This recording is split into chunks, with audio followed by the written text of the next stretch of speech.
decided to join us. Whatever time you're able to give us, I'm absolutely appreciative of that. We thank you, thank you, thank you. Our allotment of time is short, and so we move swiftly. We get to you as we can on the Super Text line or the Super Talk line, 615-737-9986. Both of those lines up and available for you for those desiring to opine or bring some thoughts to issues on the table today. And there are a lot of issues on the table today. You can also catch us on Super Talk TV. You're invited. That's Twitter, Facebook, Twitch, and the YouTubes. And that is up and running per usual. We have our daily message for you Super Talk TV watchers and subscribers. And I don't mention this, but we do invite you to do that, right? You go and you subscribe to the channel, and that helps us out, and that helps you out, and it reminds you of when we're going to be on the radio and on TV and all of those sorts of things. So go and do that, and you can see our very special message behind my right shoulder to all of these Super Talk viewers. And that's, by the way, I don't give credit for a lot of these quotes that I put up on the Super Talk TV side. Occasionally, I'll let you know where they come from. Most of the time, they're not from me. They're from someone else. In this case, today's quote is from Mark Twain. And I've shortened it just a little bit. But you'll see it there, and you'll say, oh, yeah, there you go. It is, one day before the Ides of March. It is Pi Day today. We've got St. Patrick's Day coming up later on this week. It's a busy week. Not just politics busy, but busy in a lot of different ways. Later on in the week, speaking of St. Patrick's Day, I think it's Thursday, we'll have someone from I'll get the name wrong. I don't want to screw it up. Brenda Willis will be here. She's with like the Irish Federation or something or another. They're in charge of putting on the big Irish festivities in Nashville on St. Patrick's Day. And many of you, we as Americans, all love an excuse to go get drunk. I mean, that's what we do, right? St. Patrick's Day, let's go get drunk. Cinco de Mayo, it's not even our holiday. Let's go get drunk. 4th of July, drunk. Memorial Day, Labor Day, Christmas, Thanksgiving, Halloween, drunk. And so we'll celebrate St. Patrick's Day later on in the week. Later on this show, Robbie STARBUCK will stop by. I enjoy getting Robbie's take on any number of issues that are occurring on any given day or any given week. And in this case, we'll talk about bank bailouts in the United States of America. Again, we'll talk about Joe Biden and his presidency, and maybe a little closer to home, talk about some of the activities going on here in the state of Tennessee and in Nashville. Speaking of Nashville, the city of Nashville has sued the state of Nashville, saying that they do not have the authority to shrink the Metro Council, despite the fact that they clearly have the authority to shrink the Metro Council. But this is a designed plan to get back at those who they think were getting back at them for the audacity of not wanting the Republican National Convention and all of the dollars that would come with it to come into the city of Nashville and the state of Tennessee. So we'll discuss that on the show today. Walgreens and CVS have an update. We touched on this subject yesterday. I will update you on it today. There is a leftist movement to boycott Walgreens and CVS for slightly different reasons. We'll discuss that. And California has put their money where their mouth is. They are, quote, cutting business with the business of Walgreens. So that's on the docket. And banks are getting bailed out. And that is where we start the show. So it has become a recurring theme with the Biden administration. It occurs to me. Wait a minute. Before I get into this, I would say we do have an update. It happened later in the afternoon after our show ended at 3 o'clock. I know Brian Wilson had it with the drive. Lieutenant Governor Randy McNally has a new statement out regarding his social media activities. I'm not going to discuss or belabor it, except to tell you what that statement is and to give a brief thought on that statement, because I don't believe, and someone with a clearer head about these matters can correct me if you think I'm wrong. But I don't believe that it's legal for Lieutenant Governor Randy McNally to turn his Instagram page private after being public. I don't know that it is settled law or a settled matter, but I don't think it's permissible for him to do what he's trying to do. I understand exactly why he's trying to do it. It's just a point of, it's not even about Randy McNally and what he's been doing with his account at this point. It's a public access matter. That if you grant the public access and you use it in your official capacity as lieutenant governor of the state of Tennessee, you can't then now suspend access for any new individuals that want that access and continue to allow others to have access in a private way. That's not the way it works. It has to be an all or nothing thing. You either have to open it up to the public or you have to shut it down entirely. Is my understanding of how the law stands on social media accounts. It's very much like a public record because you've been using it as lieutenant governor. But I'll get into that coming up. I don't know, 20 or 30 minutes from now. 4782 already chiming in on the old super text line saying, no yelling and screaming today, Murphy. Now, is that I've not yet started yelling and screaming, or you don't want any yelling or screaming today? Typically, you're going to get a little bit from me. You're going to get, at some point or another, some yelling and screaming, but hopefully not the entire show. What the hell is wrong with you? I'll tell you. You don't always want to be at an 11. You want to calm it down to a 6 or a 7 every once in a while. You probably, on talk radio, never want to drop to a 2 or a 3, but you always want to keep a consistent 5 or 6 going. And every once in a while, you dip into the 9s, and very rarely, and I do it too often, I know, you jump up to an 11. When you get to that 11, that should be some shock value there. But consistently, you should roll out at about a 5 or a 6. Yeah. Alex says, I, for one, support the yelling and the screaming. Todd says, do what you want. It's your show. That's exactly right, Todd. Couldn't agree with you more. I said that so loud you can hear it without your radio on. Okay, banks are getting bailed out, and there's really no getting around that. We spoke with Paul Winkler about this yesterday, and Paul gave us some sage wisdom from strictly an investment standpoint. What's happening and why? I did a bit of a deeper dive last night, trying to understand as best I can so as to present it to you exactly what these banks did to fail and what we're doing to make them whole again, or to, quote, bail them out. One of the things that Paul and I were discussing yesterday, and it struck me as odd at the time that we were talking about it, and I figured out why. And I'm not saying Paul said anything wrong, because I don't believe Paul did say anything wrong. But this is what struck me as odd. We have the Federal Deposit Insurance Corporation, the FDIC. I had a listener send me an old photograph of an FDIC emblem when he first began banking back in the 1960s. And the FDIC insured up to $10,000 of your investments in this banking institution. Hoorah. Well, now it's $250,000. So Joe Biden and others within his administration, to include Janet Yellen, the Treasury Secretary, were quick to announce that they were going to make sure the depositors were made whole, that no depositor would lose their money. So a little bit of the backstory for those that missed it yesterday. Silicon Valley Bank is the 16th largest bank in the United States of America.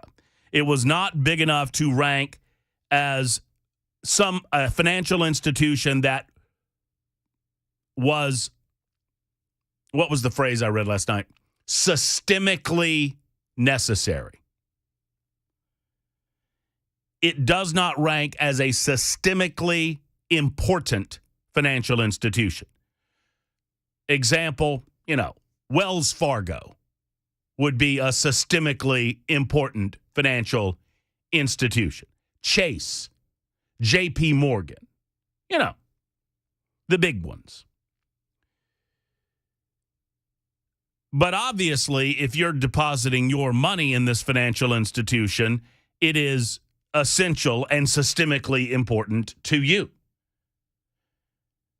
I've long said with regard to the unemployment rate that I don't talk about the unemployment rate very much, and here's why. While an important figure to keep in mind when discussing the economy and how healthy or unhealthy the economy might be, the numbers have long been manipulated beyond recognition, frankly. I believe the Biden administration's doing it. I believe the Trump administration did it. I believe they've long been manipulating numbers to the benefit of the individuals in charge. That said, it doesn't really matter. Because if you have a job, what is your employment rate or unemployment rate? Your unemployment rate, if you have a job, is 0. If you do not have a job, your unemployment rate is 100%. So that number changes dramatically when discussing America on the whole and homes and individuals and your household with regard to your unemployment or employment, as the case may be. If you're if you have a 2-parent household and both parents are working within the household and one parent loses their job, your unemployment rate is 50%. And that's not a good thing. So I'm thinking about the financial institution numbers, trying to crunch some of these numbers. And it's 100% important to those who sunk their money, unbeknownst to the dealings and the doings and the goings on of the board itself and the CEO and whatever they might be sinking their money into and whatever financial risks they might be taking. Individuals that avail themselves of the services of the bank in question oftentimes have no idea what's going on behind the scenes. That said, the FDIC insures you up to $250,000 already. And the FDIC ought to be, it's my understanding, charging rates consistent with the risks that the regulators on the federal level assess that you're taking as a financial institution. The individuals that sink their money into these banks understand what risks they are taking if they sink money beyond $250,000 at a pop into that financial institution. In other words, you cannot or would not be insured. You know the streamer Roku? I do. They use that bank. They had $400 million in it. Well, isn't that, why are we making Roku whole? I agree. I mean, so my point is, and Bell's leading me right to it, I think I read this figure correctly last night, that every single individual that has $250,000 or up to $250,000 in an account in that bank, they will be made whole per the regulations of the FDIC. Why are we doing anything beyond that outside of virtue signaling and salvaging a bank or a group of people or a group of individuals or a group of companies that should have, had they that much money in the institution, understood the risks that they were undertaking in doing so? Secondarily, this nonsense about blaming Donald Trump and deregulation. Donald Trump and the Democrats, it was a bipartisan effort, rolled back Barney Frank in 2018. Needless regulation on the part of Barney Frank, or Dodd-Frank. Even Barney Frank of Dodd-Frank has said that this was not a regulatory issue, that this was a capital issue. And it was a capital issue, and I don't want to get too much of the weeds here. It was a capital issue because of the inflationary rates seen over the last 2.5 years under the Biden administration. Because those inflationary rates forced the Fed to push up interest rates. And as interest rates went up, you see, you could cover the nut if interest rates were bottom of the barrel. But once interest rates started going up, your debt or your obligation outweighed your capital, and and SVB, Silicon Valley Bank, turned upside down. Their debits were more than their credits. And that's never good. So the Biden administration is not choosing to bail out the little guy. The little guy is already just fine. The little guy was insured by an organization that has existed my entire lifetime, called the FDIC. No, they're bailing out the big guys in California. And oh, by the way, where the hell were the regulators? Every banking institution in the United States of America has oversight by the federal government. Why did the federal government not see this coming? And why did the federal government not warn unsuspecting individuals that had their money in these financial institutions? Of course, you don't hear anyone asking that of Joe Biden because Joe Biden's not answering any questions. Joe Biden's too busy talking about his daddy and gay people in 1959. I did not say that. That's not. I did not say that. Well, Mr. President, we have the clip, and I'll share it with you next on Super Talk 99.7 WTN.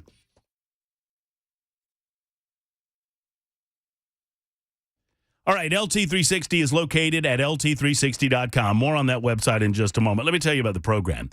Coach Scott started this years ago when he had a major life event, a cardiac event in his life, and he realized that he needed to get healthy, not just lose weight, but get healthy on a cellular level, healthy in a way where he was going to be here for his family and his loved ones. And he did just that. He did the work. He did the research. He got off the pills. He got off the drugs. And he got healthy on a cellular level, so much so that so many people, just like you and me, asked him, how did you do it, Coach? Can you help me do it, Coach? And that's how LT360 was born. It has now grown to include Dr. Underwood, a holistic doctor that can help you understand good in, good out, bad in, bad out, and how to, in most cases, not all, I can't make promises for your individual circumstance, but I can tell you this, Dr. Underwood can tell you situation after situation where she has gotten people off of their pills, off of those pharmaceutical prescriptions, and back to a healthier lifestyle in a holistic way.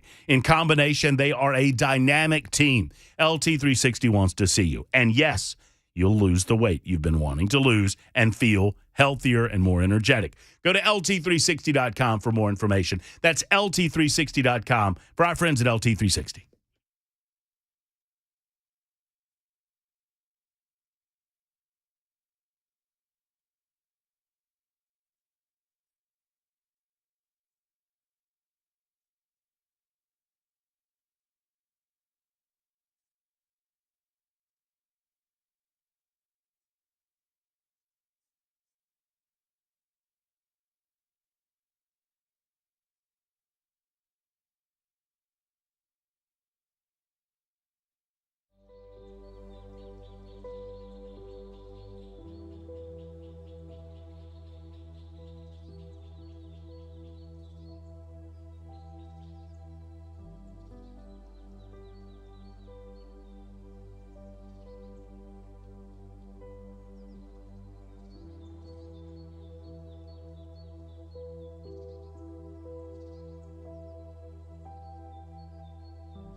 Super Talk TV up and running. Also everywhere on your app, on your streaming service, on your radio. 99.7 On the FM dial at Supertalk 99.7 WTN. My name is Matt Murphy, here till 3 o'clock, episode 297. I think I might have mentioned that. It's March 14th. By the way, did you check me on that? Are you back on the radio, by the way, now? You're back on the radio, aren't you? Are you not? Were you in my ear? You weren't on the radio the last time you made that comment? Okay, I thought you're back on, right? I mean, I'm just asking a question. What? Why are you pointing at me? Don't wand me. Don't you wand me, pal. You better look out, Bal. You're in for a problem. Get ready, Bal. You're in for a problem. We're figuring out something to do for Bell's shot on camera. We're going to get it figured out because Bell has chosen. He's apparently. I was unaware of this. I think I can fairly say. I mean, you tell me if I'm saying something out of school, Bell. Okay, but I think I can say this much that. Bell K's real name is Jack Riley. He's in the witness protection program, and he can't be seen on camera lest the mafia come and get him and kill him. Is that about right? I have terrible scars. So maybe I shouldn't have gone so far as to give your real name, but whatever. I mean, they probably know, they probably are pretty close anyway. But I'm like Henry Hill. I'm a problem for them anyway. What a great movie. He gets mad at Karen for flushing the Coke down the toilet. What are you doing? What do you mean, what am I doing? The feds are coming. Anyway, we're working all of that out. But if you are, I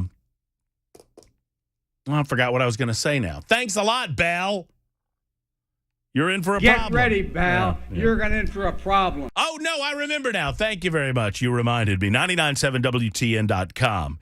For more information about our get-together, I have no idea why you would want to see some of this in person. But if you do, we're available for you. March 30th is our next evening with Supertalk 99.7 WTN. Dan Mandis, Michael Del Giorno, Brian Wilson, and yours truly, Matt Murphy at the Parthenon Grill on the 30th starting at about 6 o'clock. One would assume that Brian Wilson will be doing his show from 3 until 6 there, and then that will translate into a foursome between 6 and 7 o'clock. I'm only assuming that because that's the way we've done it in the past. I love getting out and about. I love seeing you folks. I love shaking hands. I love kissing babies. I love hugging folks. I mean, I'll do, whatever. I'll buy you a drink if you want me to. Nice, cold glass of water. It's March 30th at Parthenon Grill, and I'm also told that this food is absolutely dynamite. So it's a ticket of entry, and you get a meal. You get a drink of your choosing, I believe that's the case, and you get a lot of fun and fellowship with your fellow Supertalk 99.7 WTN listeners. That is from 6 o'clock until at the Parthenon Grill in Murfreesboro. Be there on March 30th. Okay, so Donald Trump is taking a swing at DeSantis. We're going to get into that in just a moment. But right now, I have some breaking news I want to tell you about involving the Ukrainian-Russian conflict. Apparently, we're being told by several media outlets a Russian Su-27 jet collided with a U.S. MQ-9 Reaper drone over the Black Sea today. U.S. defense officials are telling multiple media agencies, including Fox News, that one of the two Su-27s, it was one of the two Su-27s that were flying. It happened in international airspace over international waters. The propeller, mine has propellers. Extra points if you know that movie. They were propellers. They went around and round. The propeller of the drone was damaged, and the drone landed in the Black Sea west of Crimea. The the Russian Su-27 was headed toward Crimea, landed there after this incident.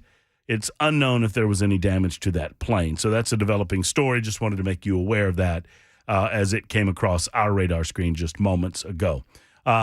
Once again, as we work closer and closer to a hot war with Russia, which is what I believe is happening, more and more of this will occur. And at some point, sadly, I would predict, I don't want this to be the case, it's just my prediction, that there will be a trigger event that will blow up America involvement in the conflict between Ukraine and Russia.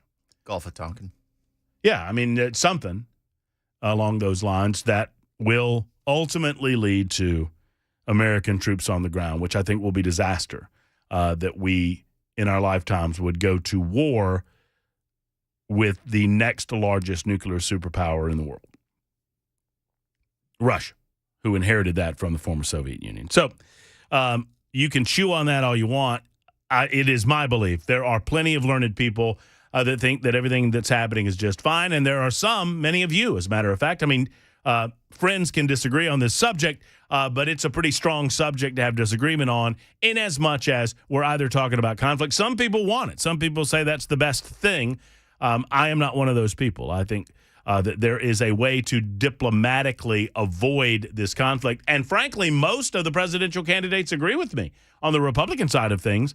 I saw that Tucker Carlson, and kudos to him, had served a questionnaire to many of the Republican presidential hopefuls to include, I think Nikki Haley didn't get back to him, but he included Donald Trump, Ron DeSantis, Vivek Ramaswamy, amongst others, announced and not announced. And most of them were in agreement that we need to do everything in our power to avoid additional money and arms to Ukraine without accountability. Secondarily, well, many of them said no arms whatsoever.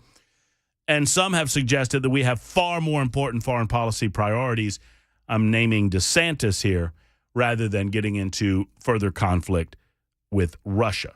There's a way to push back on that. And we should not be in the business of regime change in that country, or really regime change leads to nation building, and that's another subject. 12:31. Speaking of another subject, when we return, I'm hopeful, crossing my fingers, that we get a chance to talk to Jack Johnson, Senator and Senate Majority Leader in the state of Tennessee. Because of this bank bailout, there's a general fear that part of this is a movement to digital currency. There is a bill in the Tennessee General Assembly dealing with digital currency. I know of no better person to answer the question than Jack Johnson. Not only is he Senate Majority Leader, but he's also a sponsor of the bill. Not only is he a sponsor of the bill, he also, in his regular life, is a financial leader. He deals with finance in his daily business. So he can answer a lot of these questions. He told me he had a skinny 5 minutes, and so I'm hopeful he's calling in on the hotline in just a couple of minutes. It's 12:32 on Super Talk 99.7 WTN.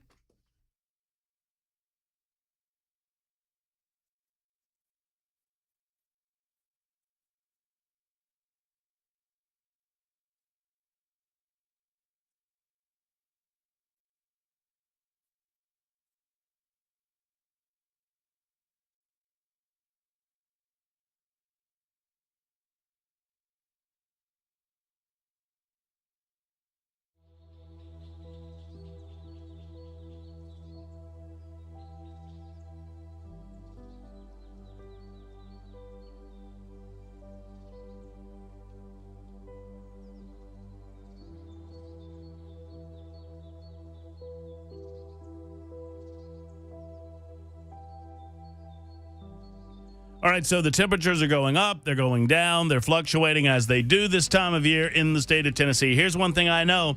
It is the middle of March, and that means I want you to call Jeff Eddy in Efficient Heating and Cooling and go ahead and schedule that annual maintenance for your air conditioner. You know, you maintenance your teeth, right? If I suggested to you that you should not go once every 6 months or so and have your teeth professionally cleaned and have an examination done, you would think I was insane. Once a year or so, most of us go to the doctor and we get checked out. We don't feel bad. We're just getting a kind of a performance checkup. Speaking of performance, you do that with your car as well. Why in the world would you not do it with your AC? I mean, it is a multi-$1,000 piece of equipment within your home, and without proper maintenance, it will break. Now, it will break eventually with proper maintenance, but you can extend the lifetime of that unit by years and years and years through proper maintenance with Jeff Eddy and Efficient Heating and Cooling. They're simply the best in the business. They're the most truthful people in heating and air conditioning that I know in Middle Tennessee. And I mean that.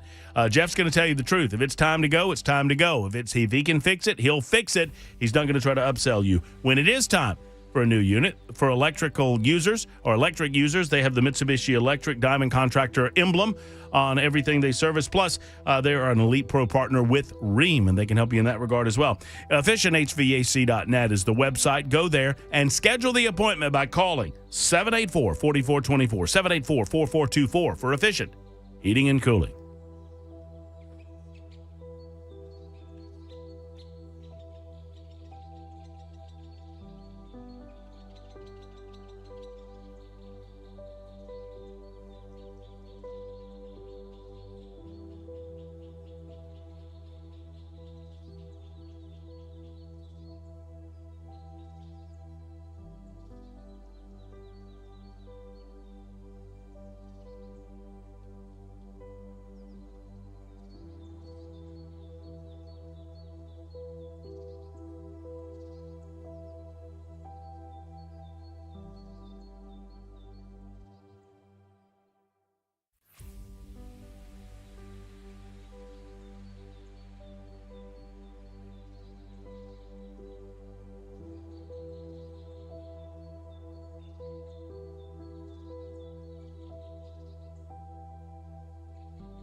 It is Super Talk 99.7 WTN. Happy to have you with us on the Matt Murphy Show, 1238.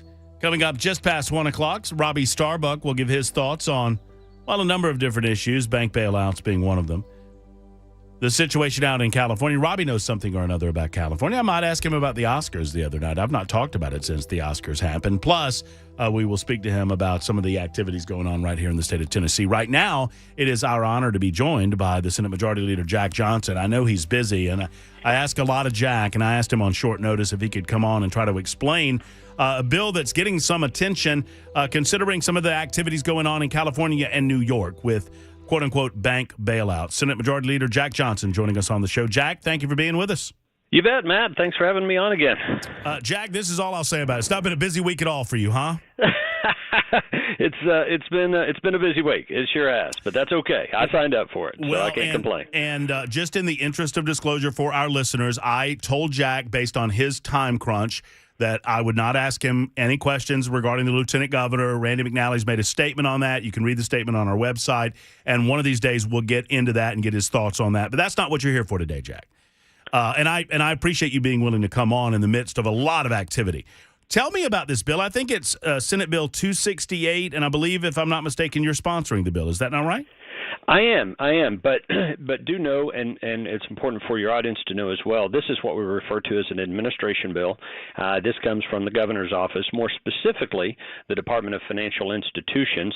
The governor's office, there's lots of different cabinet positions and departments, and when they have legislation that they need to be considered in the General Assembly, it is standard practice for the majority leader of both the House and the Senate to serve as what we call prime sponsors on those bills. So this is a bill that came to me from our Department of Financial Institutions relative to money transmitters. And I'm happy to answer whatever questions you have about it, but just let me set the stage by saying this bill has nothing to do with digital currency or any of the things that happened with Silicon Valley Bank. I have been made aware of some of the social media chatter and some of the things that are being said about this bill, but this deals with those entities that allow you to transmit money, be it Venmo or PayPal or Zelle or those types of things. You know, we used to do that, Matt. You'll remember you'd go to Western Union, right? And you would wire money across the country. Now there's so many different ways, and so it's basically modernizing our statute relative to those money transmitters. You hear how Jack did that? He said, Matt, you remember, because he knows how old I am, and I do remember. well, you're younger than I am, but not by much. Not by much. True. Okay, so what is the Jack, you in your regular life deal with finance and banking institutions. You understand this more than I do. What is the general fear with digital currency? Do you know? Do you understand that concept? I do, and I share those fears. Some of them. Let me be clear that when you have quote unquote digital currency, what you're talking about is something that doesn't really exist. We lost him. It was just that was a immediate and complete phone call loss. Now Jack's down at the Capitol, so we'll get him back here in just a moment, and hopefully we'll do so pretty quickly. Talking about with Jack Johnson, the Senate Majority Leader, Senate Bill 268, which some are suggesting, there was a Rumble page suggesting that the bill would somehow lead us to a central bank or a central bank digital currency, and we're trying to get to the bottom of it with Jack Johnson, who said to call him back. I don't know. I guess you have called him back. Is that right? Anyway, we're getting him back on the line. The concern involves some of the conversation happening with SVB out in California and Signature Bank out in New York. I think we've got Jack back. Jack, I don't know whose end that was on, but modern technologies is wonderful until it's not. But and let me say, this is why we have to be careful about digital currency for that very reason right there. All right, so you were beginning to help me understand what we mean when we say digital currency. Hello, Jack. Yeah. Okay. Are you still with me, Matt? No, I'm with you. You were just beginning the conversation and explaining kind of the basics of what a digital currency is and how this is not what 0268 is. Yeah, exactly. And so, but the concern, I think, with digital currency, so be that cryptocurrency or other types of digital currency, and it starts to get way more complicated than I can understand. But you're putting your faith in technology to represent monetary value, and I think we need to be very careful about that. And I think where some of the legitimate concerns come from, the people in Tennessee and other parts of the country is, who ultimately controls that? And is there ever a scenario where the government could theoretically go in and turn that off and restrict your access to your own money?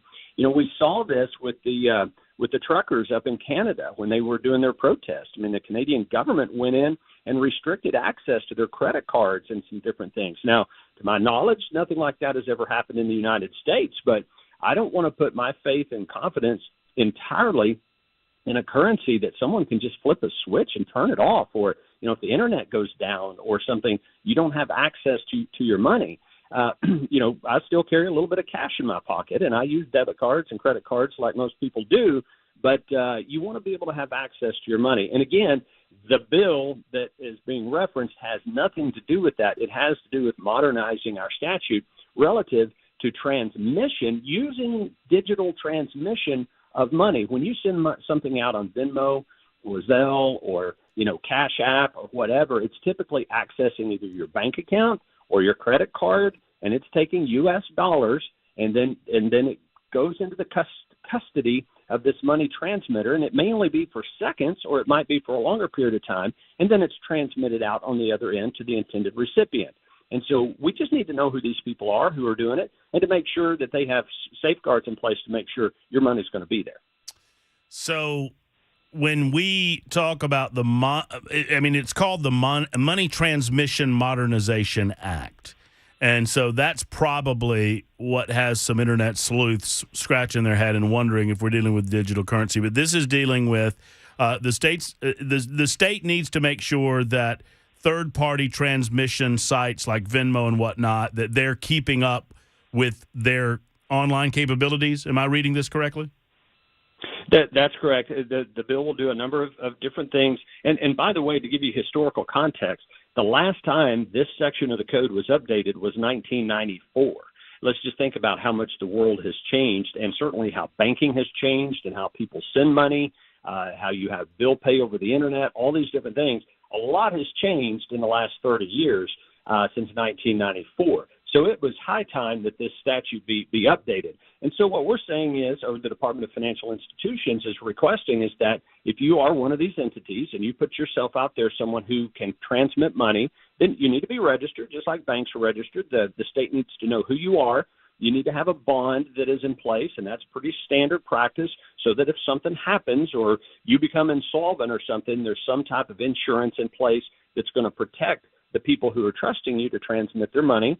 And, those types of things. So it's a fairly straightforward bill. And again, I get the timing is not great because of what happened with Silicon Valley Bank and some of the concerns and just general concerns about central digital bank currency. But again, that's why I'm grateful for the opportunity. And I rearranged my schedule to come on and hopefully allay the fears of some people. And of course, people are always welcome to call my office. We'll get them a copy of the bill to say, no, this is a good bill. You should want us to do this. Jack, more broadly, while I have you in the 2 minutes that we have left, because I promised I'd get you off the phone, do you have any thoughts as to what happened out in California and what we saw in New York? I mean, Barney Frank very quickly came out and said, look, this has nothing to do with some of the changes that happened in 2018. I mean, the Biden administration was very quick to blame Trump, as they do, saying that some of the deregulatory practices in 2018 led to this type of thing. It's my understanding that the feds signed off on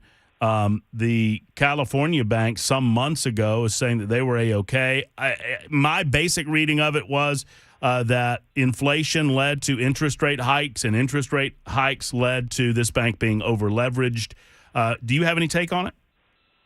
Well, and everything that you just said, and of course I have been pretty consumed here at the Capitol with everything going on here. I haven't been able to do a deep dive, but in what I have ascertained about it is everything that you mentioned, plus the fact that these banks appeared to have concentrations.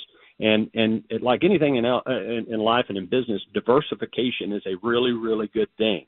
And so if you're a bank and you've got a high concentration in a particular type of asset or a particular type of loan, or if in your investment portfolio you've got an overconcentration in a certain type of investment, and then that investment goes south or goes a bad direction, then you've really left yourself exposed. And you're right about the interest rate environment. Interest rates have gone up in an unprecedented manner in a very short period of time. And banks have investment portfolios.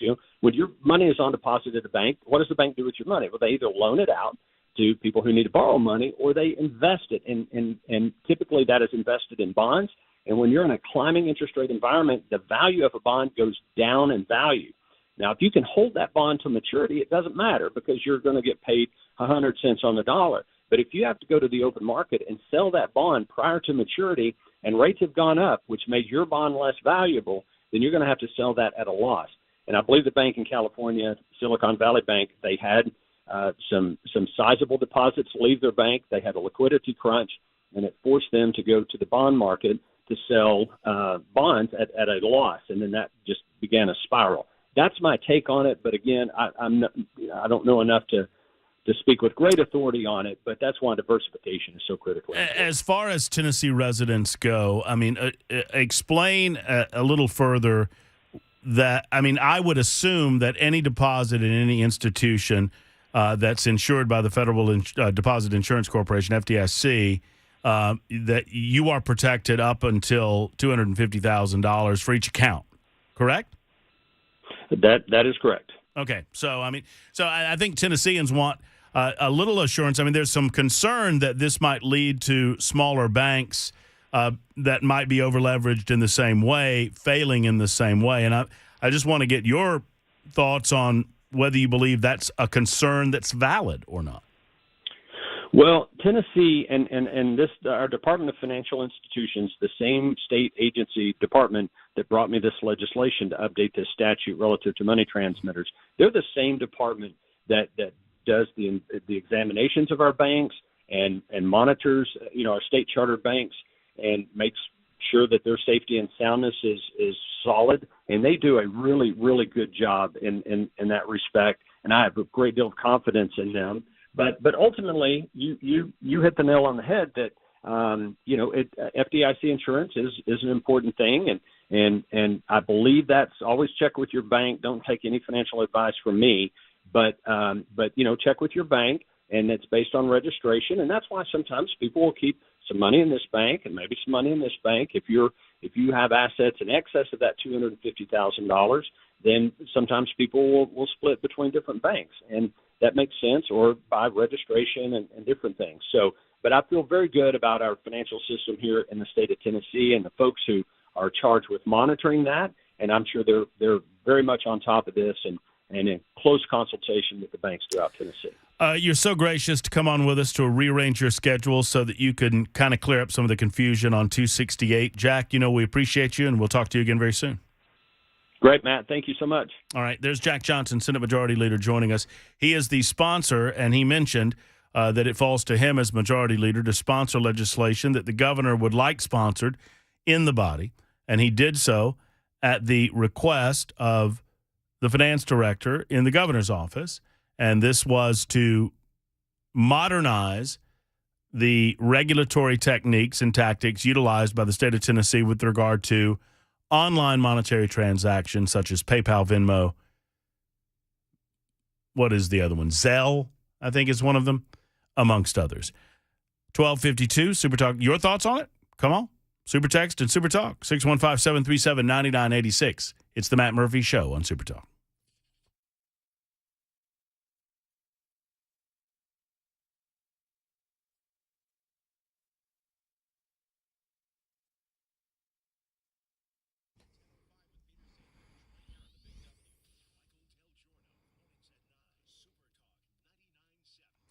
Defense Systems is a life safety and security consultation firm based in Middle Tennessee. You've heard me talk to the owner of Defense Systems quite a bit on the Matt Murphy Show, and I'm always pleased to have him on, Brink Fiddler. Brink knows his stuff. For almost 20 years, he was a lead man on the drug task force at the Metro Nashville Police Department. He understands how to get into systems that are designed to be fortified. Therefore, he can go into your school, your church, your place of business, and see where the soft points are, help you out with that on-site assessment. Secondarily, he can certainly assist you in training up your staff to know what to look for in the case of potential workplace violence and, God forbid, an active shooter situation. And if there is one, how do you respond? Hope is not an answer anymore. It's a dangerous world. It's time to get trained with Defense Systems. They can offer emergency and intruder action plans, rapid response medical training, and so much more. And all of it is customized to your facility, your place of business, your school, your church, any place that people gather. You need this. You need Defense Systems. Go to defensesystems.com or call Brink today, 236-6484, 236-6484 for Defense Systems.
From ABC News, I'm Michelle Franzen. Federal investigators are now looking into what drove the collapse of two regional banks. The investigations into Silicon Valley Bank's collapse by the Justice Department and the Securities and Exchange Commission are just beginning, and we're told it's not immediately clear whether crimes or violations have been committed. The California-based bank was taken over last week after customers tried to withdraw more than $40 billion. The SEC will no doubt examine the accuracy of SVB's recent financial disclosures, while federal prosecutors in Washington and San Francisco will determine whether there's evidence a crime occurred. ABC's Aaron Katursky. Ahead of tomorrow's Homeland Security Committee field hearing in Texas, we're getting a closer look at illegal border crossings. ABC's Maria Villarreal is embedded with Customs and Border Patrol along the Texas border. Here in the Rio Grande Valley, this sector is massive. There is over 277 miles of river to cover. They go from the Mexican border all the way just south of San Antonio. The scanner chatter we heard this morning was constant, with these agents being able to apprehend several groups. And even with all of that, the routine that we saw with these agents, the coordination, the communication, it was all calm and fairly routine. Storms are battering both coasts, from the northeast getting hit with heavy snow, rain, and wind. And in California, another warm storm system dumping heavy rain on top of the weeks of record snowfall. Even before the latest round of rain moved in, the community of Pajaro was underwater because of a levee break last week. National Guard high water vehicles have gotten people out. This woman is stuck looking at her neighborhood from afar. Homes look like they're in the middle of a lake. Now we all have to find somewhere else to stay at, because we're not going to be able to come back home anytime soon. And now more rain is moving through today, heightening worries about flooding and mudslides statewide. Alex Stone, ABC News, Los Angeles. The Consumer Price Index rose 6% in February, slightly lower than the same time a year ago, but still high. You're listening to ABC News.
And welcome back. It is hour number 2 of the Matt Murphy Show this Tuesday, March 14, 2023. I've already said that it's Pi Day once. I think I'm done with that. Bill, did you fact check me on it? I haven't thought about pi in, 20 years, but I think it's 3.141529, and that's all I got. I think... I don't know if I'm right or not. That's Cheesecake Day. Oh, okay. I thought it was Meat Pie Day. Which is my favorite kind of pie, if you want to know. 105, we've lots to get into. I still have the president has a great story to tell about his dad in the late 1950s, maybe 1960, when an epiphany hit him regarding homosexual marriage. Joe Biden claimed, I'm not making this up, I have the audio, that he believed in gay marriage in 1959 when he saw two men in suits kissing on a street in Delaware. And that was his epiphany moment. I'll play you the audio coming up sometime this hour on the Matt Murphy Show on Super Talk 99.7 WTN. Thanks to Jack Johnson speaking on the issue of Senate Bill 268. He says it has nothing to do with taking Tennessee to a digital currency of any form or fashion. That all it does is modernize regulations regarding third-party transfers of money online, digitally. So this is real money being transferred digitally in forms like Venmo, Zelle, PayPal, etc. Jack Johnson's contention is this bill will do nothing more than modernize those mechanisms and will not in any way change us to a digital currency format. So a lot of you were asking about that, and so asked and answered. I wanted some answers from our next guest. ROBBY STARBUCK is not only a great guy and a great Tennessean, he's also a former 5th Congressional District candidate, a political pundit, all-around smart fellow, and we wanted him on to talk about a number of issues, including bank failures and Joe Biden failures and so many other failures that we're watching, Southern Border, for example. ROBBY STARBUCK joins us on the Matt Murphy Show. Hey, Robbie, how are you? I'm doing great. How are you doing? Man, fabulous. Couldn't be better. I hope you and the family are doing well. Cold, tell you that. It's a little cold, but by the way, I fact-checked you on pi. You have it partially correct. You're missing about, a million digits after that. But you do have it partially correct. After the 3.14, I mean, who cares, really? I mean, let's be honest. Nerds care. I get it. Robbie, let's start here. I was, you had a couple of things on social media, and if you're not following ROBBY STARBUCK on Twitter and elsewhere, you're doing it wrong. You can find him at ROBBY STARBUCK. Let me start with the lieutenant governor. This is a tricky one because the lieutenant governor, Randy McNally, has not been accused of any crime. He's really not been accused of any sort of ethical violation, But beyond that, I cannot pretend that this is not odd behavior on the part of one of the faces of the state of Tennessee. For the rest of the country and the rest of the world, I have a lot of consternation. I think the voters, I'll just give you my take real quick, and I'm curious yours. I think the voters of his individual district and his Senate district deserve the opportunity to have their say on that matter, but it is a different thing to suggest that he continue as lieutenant governor. What are your thoughts on this? I hate getting into people's private lives, but here's the deal for me, is that if you look at a situation where somebody does something that is out of line with the morals they profess to have in the past, I'm very forgiving of that. People need the ability to change, have second chances, things along those lines, come to Jesus, whatever it is. But the reality is that he's professing a certain morality while not actually carrying it out in real life. And I think that when you're in the position he's in, where, he's not even just a senator, he's the lieutenant governor of the state, you really have a responsibility to set an example. And when I hear from people who are in school, kids, I've got a teenager in high school, and I know that in the high schools, they're talking about this, that we've got a lieutenant governor that's liking very young boys' photos of, partial nudity. That's a problem, and it tells our kids that hypocrisy is okay. And so for me as a dad, this isn't about politics for me. And I pray for Mr. McNally. I hope that, he's able to piece back together, I'm sure this is rocking his personal world. I hope that all, gets worked out. And I'm really praying for his wife and kids, because it's got to affect them the most, I would imagine. But, I think the right thing to do would be for him to resign at this point. And that's something I have not wanted to say. I did get media requests about this.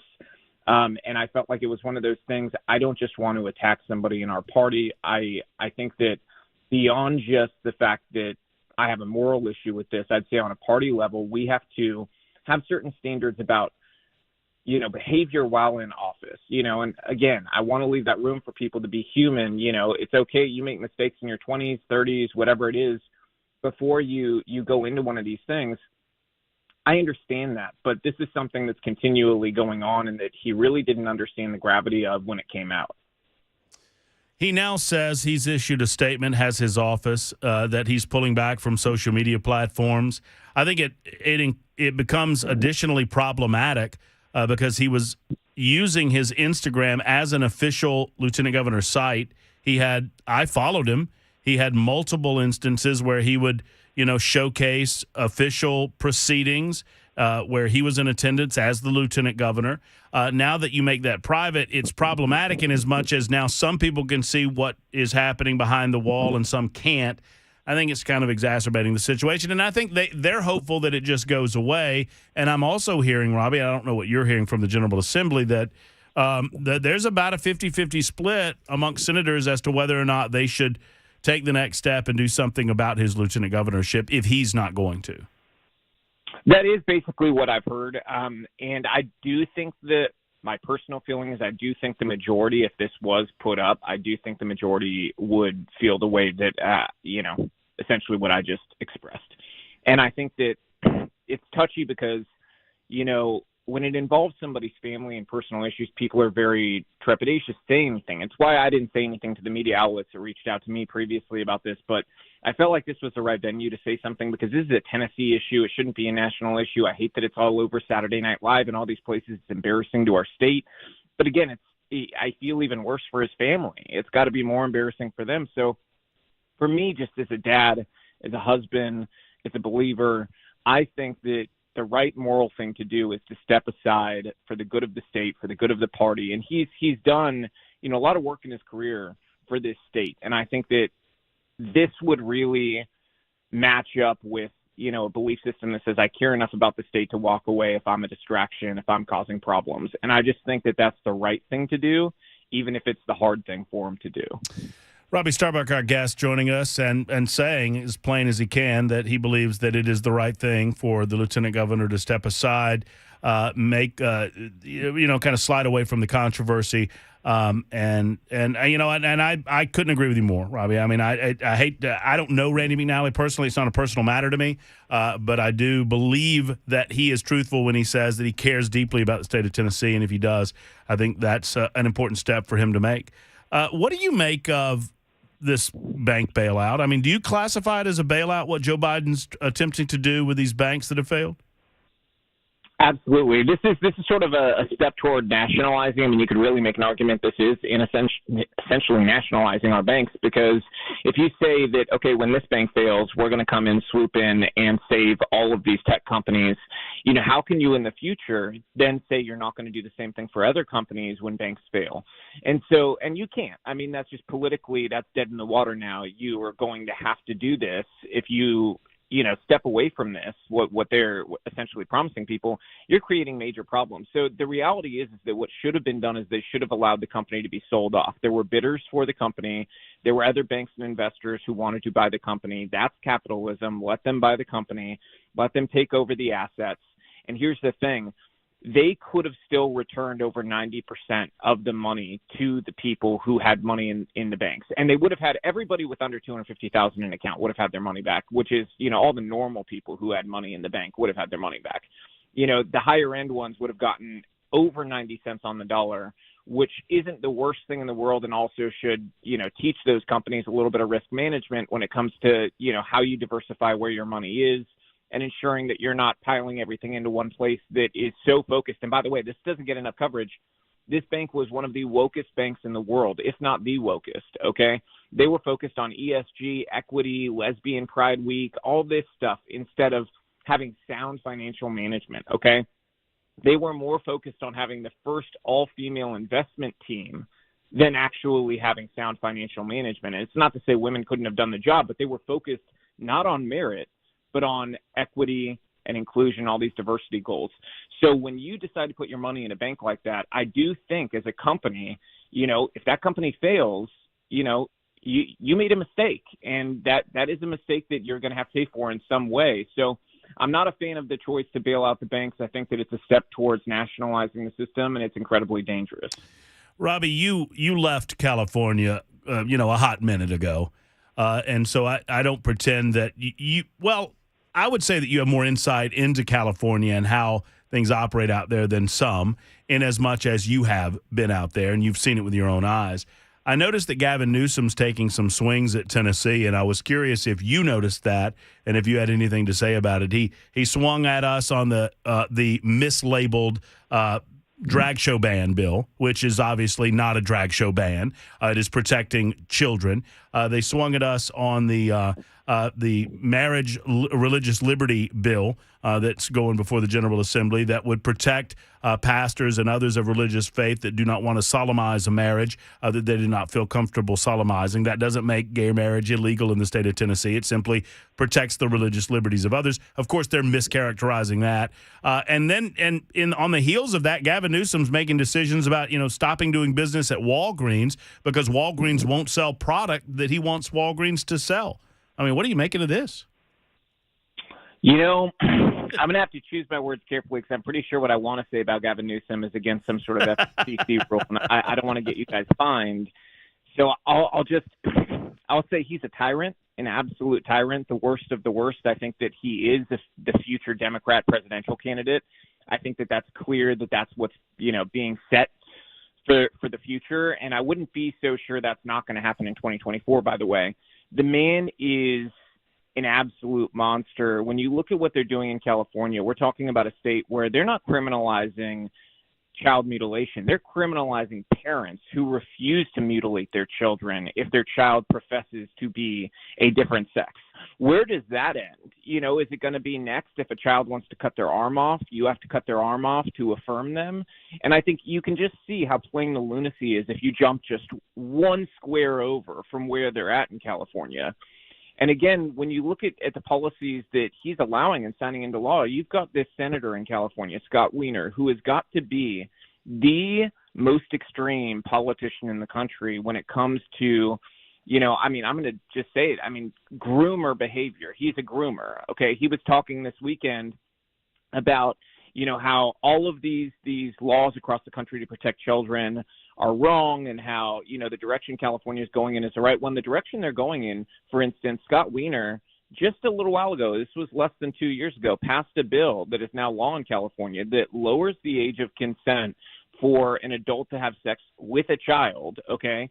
And beyond that, takes away the absolute necessity to make them file as a sex offender, okay? So if somebody who's within a 10-year range, so let's say, you're 24 with a 14-year-old, you wouldn't automatically have to register as a sex offender. Why do we have people in office who are working to make it easier for child predators and for predators of minors to go and be predators? It's ludicrous, but that's what they're focused on in California.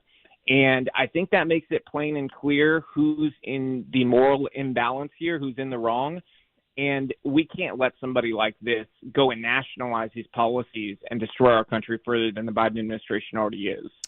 I want to play for the listening enjoyment of our audience a clip that I shared last evening. I believe you shared it on your social media feed as well. This is former President Donald Trump, about 40 seconds, making a couple of statements about Florida. Let's listen in. Those of you that didn't notice, Florida was doing great long before Ron DeSantis got there. People are fleeing from New York to Florida and other places because of high taxes and out-of-control crime. It's really bad. Not because of the governor. Thank you, Mr. President, for doing that. But it's not because of the governor. Florida was doing fantastically. You had a governor named Rick Scott who did a very good job. Even Charlie Crist, a Democrat, did a good job, and he had very good numbers. Sunshine and ocean are very alluring. It's not too hard to work with those factors. So just remember, Florida was doing really well long before Ron DeSantis got there. I understand that Donald Trump lives in a world where he sees, friends, enemies, or useful individuals. This seems to me a little unforced. I get it that as Ron DeSantis prepares to enter the race, Donald Trump's going to squarely look at him as an enemy. But also, he seems to be trying to rewrite history here, Robbie. I mean, I don't think that he's going to convince the American people that Ron DeSantis has been a bad governor. Yeah, here's my issue. I love Trump. He's making a strategic mistake here, okay, because you're not going to convince America that Ron DeSantis was wrong when it came to COVID or the vaccines and all those things. I mean, he's been proven right on every one of those points. And if you had to say he did something wrong, the only thing he did wrong during COVID was listening to the federal government in the beginning. And that's something that I think is going to be Trump's biggest issue that he needs to, really come full circle on, is say, we made a mistake at the beginning of COVID. We never should have shut down. We never should have begun this process and allowed the mass masking and all these things. And that he learns something from that. I think that would be wise. But, I mean, I understand he's going to have to go after DeSantis. DeSantis is going to run. He's going to have to go after him. But this is not the area to do it on. I think that there's something about the MAGA movement, America First people. We're very, very, let's say, averse to being told we need to deny reality. And I'm especially like that. I don't like being told that I have to deny reality in order to be in alignment with anybody, especially people I support. And so I can't deny the reality. I know a bunch of Floridians. I'm Cuban. A bunch of my Cuban family lives there. People in Florida love Ron DeSantis. He is beloved there. He won his election by massive margins. He is a very popular, probably the most popular governor in the country, okay? So to deny the reality that he's beloved there just seems to miss the mark for me. Here's what Trump should be doing in my mind. He should be taking credit for endorsing DeSantis and pulling him over the line, because had they had Gillum as governor, Florida would be in an absolute mess, and everybody understands that. So give yourself credit for making the right endorsement and say, I'm glad I picked a person who did such a great job. And then make the argument why he's not ready yet for the national stage, or why you think you are better for 2024. That's the competent, rational way to go about it. And I think those people Trump needs to win are suburbanites who are going to be especially opposed to the idea of being told they need to deny reality and pretend DeSantis did a terrible job over the past 2 years when he did the best in the country as far as governors go. Robbie Starbuck, always a pleasure getting your thoughts on these matters, amongst others, and we appreciate your time today. Let's do it again very soon. Thank you for it. Absolutely. The only thing I'm upset about is you didn't let me comment on Biden's new claim that he was always for gay marriage since he was in high school, because it's one of the most ludicrous clips I've ever heard. Amongst the most ridiculous lies that he has told, it stands alone as the most ridiculous. I just want to make sure you're going to remind the audience that this man was against gay marriage into the 2000s and stood staunchly against it on debate stages while running for vice president.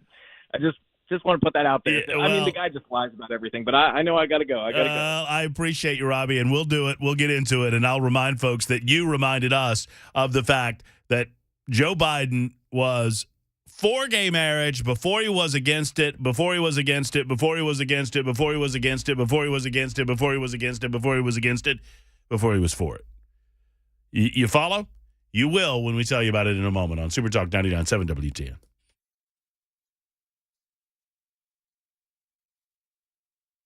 Hey, friends, it's Matt Murphy. Let's talk for a moment about your financial investments. It seems like a good time to do so. Let's talk about Paul Winkler. When I first came to Nashville, I sat down and met with Paul Winkler. What was to be a 15-minute conversation turned into an hour and a half. And with that was born a relationship that involves me endorsing Paul Winkler and his company. Now, obviously, I'm paid to do that, and I'm required to tell you that I'm paid to do that. That involves financial institutions. However, I will say this. I believe in Paul's message. I sat with him, and he delivered that message to me over an hour and a half, and I finally began to understand in ways that I never had before Education is so key and important to understanding your investment portfolio and what you're trying to accomplish with your nest egg. Paul Winkler does that. He has 10 offices to serve you, so there's one very close if you want to sit down in person. Why not make a call and schedule a 15-minute free telephone conversation right now? 615-851-1950. That's 851-1950 or paulwinkler.com. That's paulwinkler.com.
All right, Super Talk 99.7 WTN. It's 1:28. Good afternoon. Thanks to ROBBY STARBUCK spending a couple of moments with us. On top of matters involving the state of Tennessee and actually making a little bit of news, he's saying that that he believes for the good of the state, and if the Lieutenant Governor, Randy McNally, believes in the state, as we believe that he does, that he will step aside as Lieutenant Governor and make way for others not mired in the mild level of controversy that Randy McNally finds himself mired in. The Lieutenant Governor did issue a statement yesterday, and this is all that I'll say about it beyond this, but I think it merits a repeating. There was a statement put out by the Lieutenant Governor's office. It was anticipated that he would have some further comment on, well, with regard to his social media activity. And with that in mind, the statement read as you might expect. He talked about how much he believed in the state of Tennessee, loved the state of Tennessee. Well, I'll just read some to you. While I've made some mistakes in my use of social media, the characterization of me and my record as somehow anti-gay is inaccurate. On a personal level, nothing could be further from the truth. I believe every person has value and deserves respect regardless of their orientation. I'm 79 years old. I was raised in a time when homosexuality was deeply shameful. And I absolutely still hold traditional Tennessee values dear. Now, I have friends and even a relative who is gay. I've worked hard to try to understand the community better and at the same time not compromise trying to protect children and my own values. I notably came down from the speaker's podium to speak against a bill that would have curtailed gay adoption. I've also supported legislation that would protect children and keep obscenity out of the public sphere. I still support traditional marriage. There's no contradiction here. I would encourage everyone to look at my record in its totality. It is both thoroughly conservative and compassionate to others. Though I might disagree with specific policies of certain LGBTQ activists, all people are deserving of love and compassion, no matter their race, gender, or any other attribute. Criticism of my social media activity is fair, and I've taken it to heart. All I ask is that people look at the facts in my actual record. Again, conservative and anti-gay are not synonymous, not generally and certainly not for me. And while I realize it may not happen immediately, I'm hopeful this examination of my social media activity will conclude and we can soon get back to ensuring Tennessee remains the best state for the union, in the union, to live, work, and raise a family. I will say this, outside of whatever take I have previous to this, it's a well-written and well-reasoned statement. I don't know that Randy McNally has the legal ability to privatize his social media platforms, although it's hard for me to see whether he's done that or not because I was already following him on Instagram. Not that I saw any of this other stuff going on. That said, I think it's an important point that he made, and I will give him all the credit in the world, that being a conservative is not anti-gay. And I don't believe it really ever has been. I think that's how the political left tries to characterize it, and that's where these hit pieces come from. This has always been a hit piece. Make no doubt about it. And so kudos to him for standing his ground and saying, no, I can believe in traditional marriage as opposed to gay marriage and still love every single person in Tennessee, regardless of their sexual preference. And that's what he's saying there. And for what it is worth, now, does that mean that obviously some of the things that were going on Instagram were weird and out of bounds and just odd. And I stand by what I said about being the lieutenant governor is an honor, not a right. It's a privilege. But kudos to Randy McNally for that statement. That's what I'll say about that. When we return, Joe Biden has a statement about, well, homosexuality in general. Joe was against gay marriage for a long, long time, publicly. But apparently, in his heart, he was always right there with the homosexual community. From way back in the 1950s, we'll share with you his thoughts on this. Coming up next, it's 1:32 on Super Talk.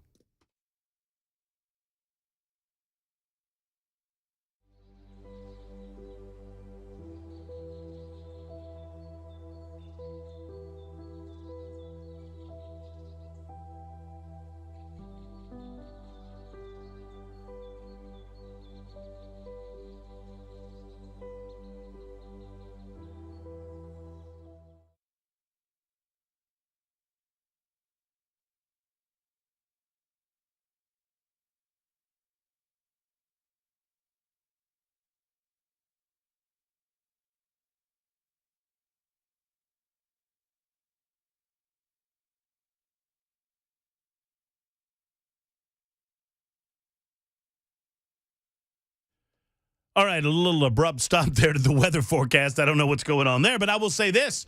There is no abruptness to what Mark and the other gang at the Safe House do. I'll tell you, as a matter of fact, they've been doing it for a long, long time. There will never be an abrupt stop because he does business the right way. Several safe companies, frankly, have had abrupt stops over the last several months, and you probably know the ones I'm talking about, especially if you're down there in Murfreesboro. But you know what? Those safe houses, you don't have to worry about them because you've got the real deal, the original Nashville Safe House. Mark and his team want to sell you a safe.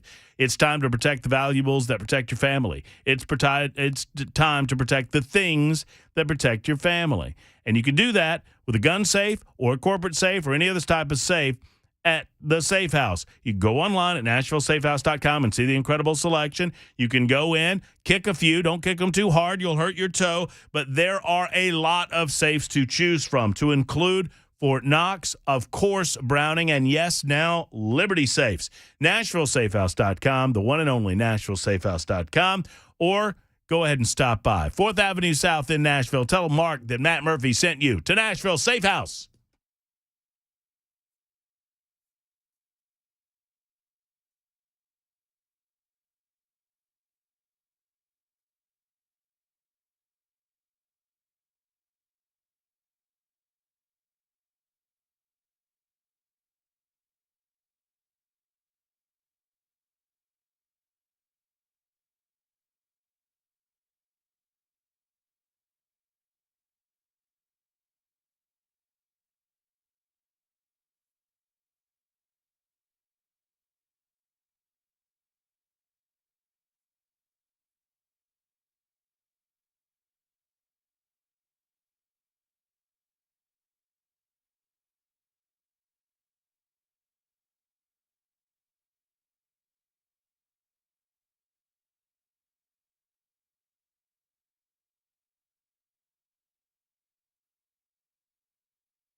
It is Super Talk 99.7 WTN 137.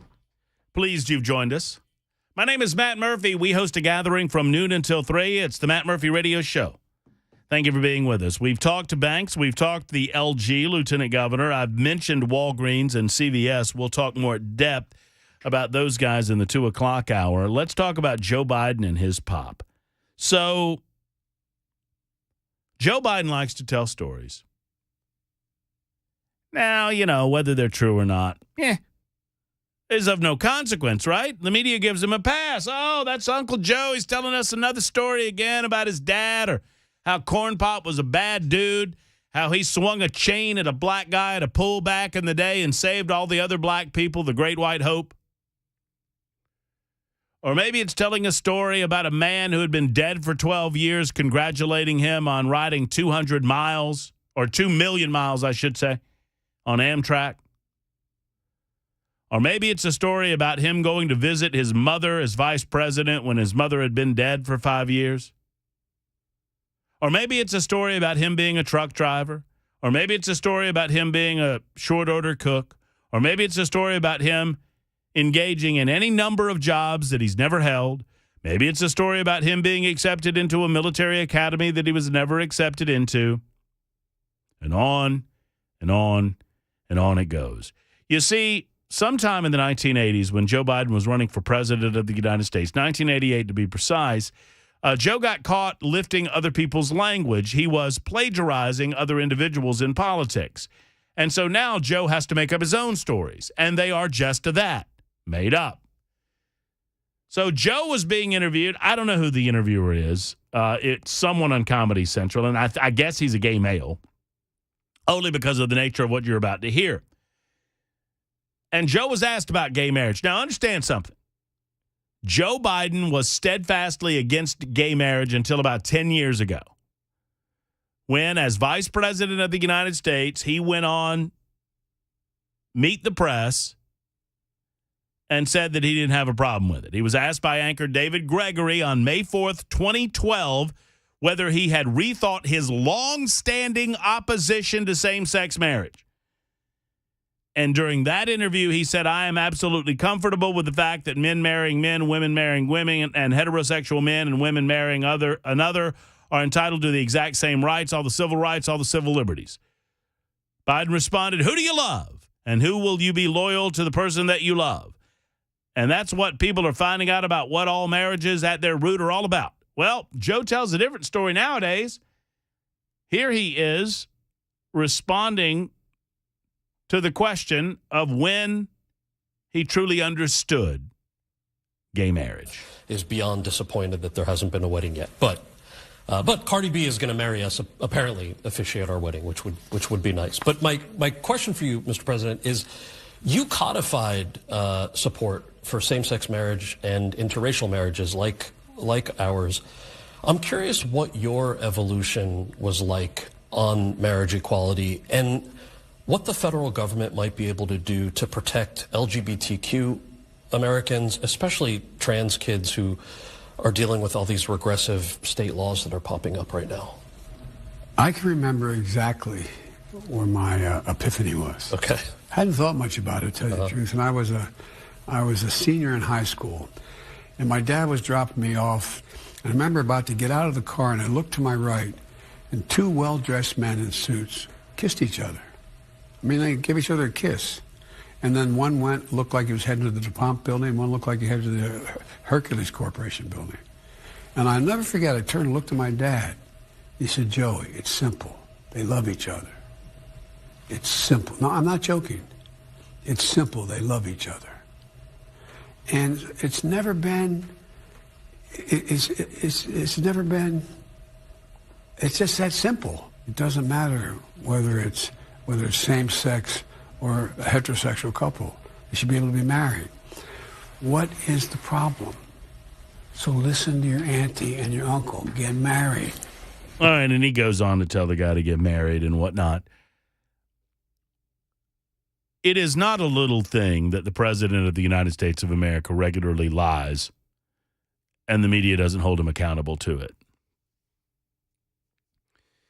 You heard the story, as I did, that Joe just told about his dad. Kissed each other. Hold on. And my dad was dropping me off. I remember about to get out of the car, and I looked to my right, and two well-dressed men in suits kissed each other. I mean, they gave each other a kiss. So Joe says that this happened while he was in high school, right? So that would have been around, 1959.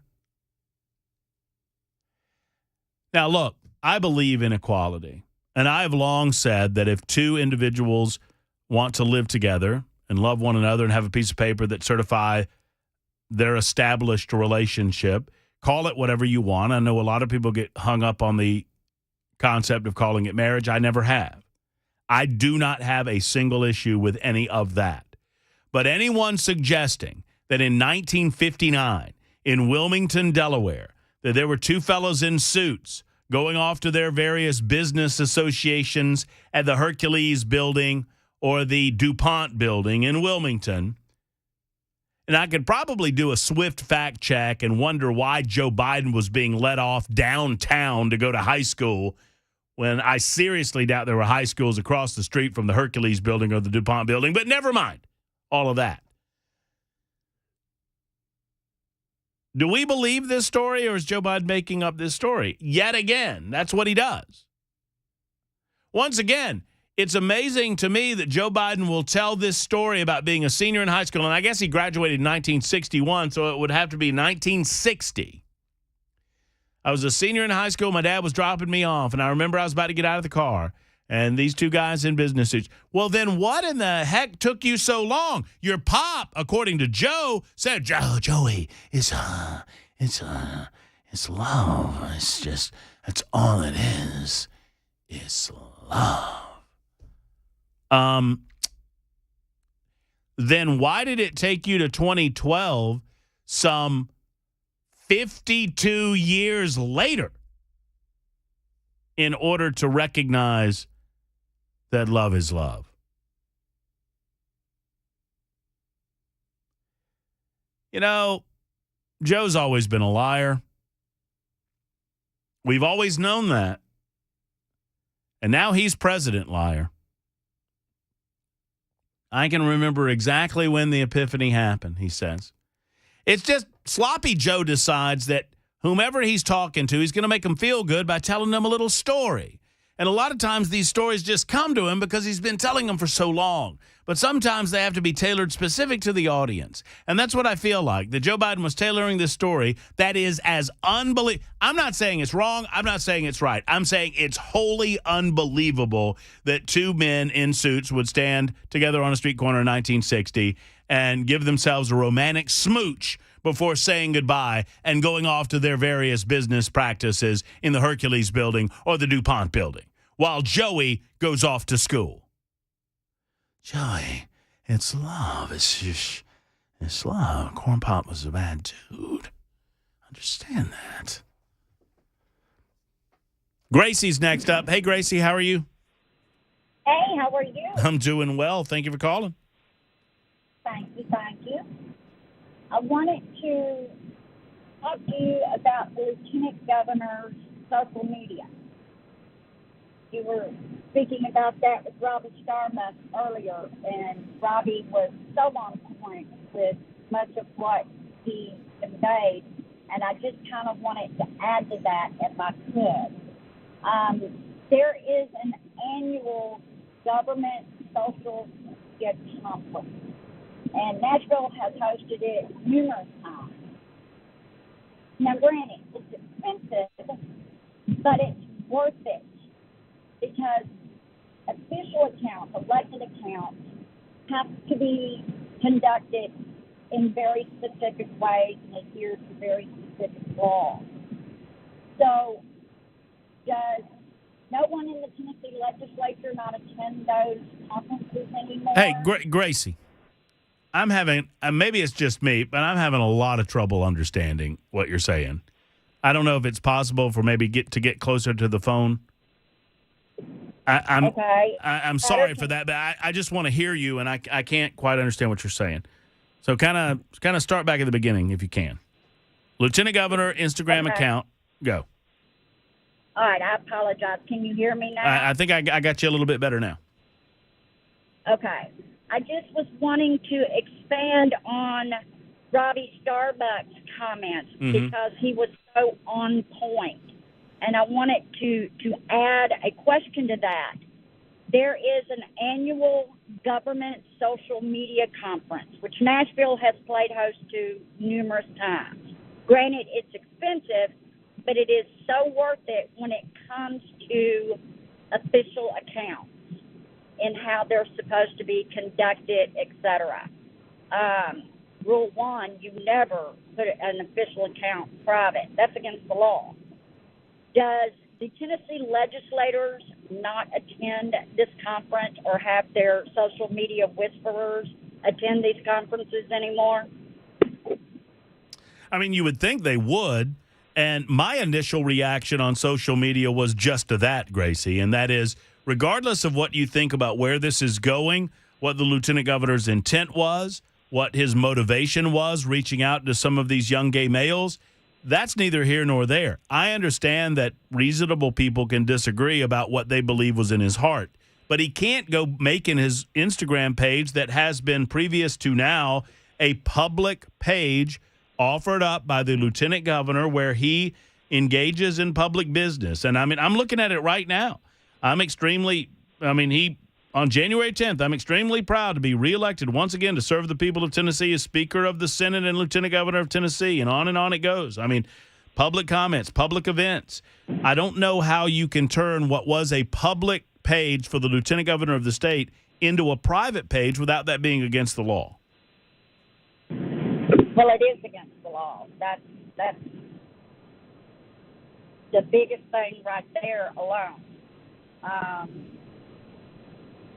I would encourage every legislator at the Tennessee General Assembly to familiarize themselves with the government social media policies and laws, but particularly in just how they're supposed to be run. I mean, I don't care what he's commenting on or interacting with, but I do care that an official account is conducted officially. Well, I do as well, and hopefully someone in his office is researching that and will repair that. One thinks that he's probably using the time while it's private, if it still is private. Once again, I was following him beforehand, so I don't know if it would become private for me or if it would show me that it's private. At this stage, I can still access it. But that's the and he has engaged with me upon occasion. But my fear is, while it's private, they're going to sanitize it. Well, I mean, that's the reason they made it private. What other reason would they have? Yeah. I mean, they're making it private so they can go through and make sure that there's nothing else there before the trolls and the guys that are engaged in the witch hunt can find anything else. That's what they're doing. Right. Well, he definitely needs his own private account separate from his. Well, certainly if he's going to continue to, quote unquote, encourage young gay males, yes, he needs his own private account to do so. Yeah. Gracie, thank you. Right. I appreciate you. And hey, we're going to post up the Jack Johnson interview. I know that you had some questions about the finance bill. Please listen to that and see if he answers any of those questions. It was a good conversation. I appreciate your call. Thank you, Gracie. It's 1:50 on Super Talk 99.7 WTN. Matt Murphy Show continues in just a moment on this Tuesday edition.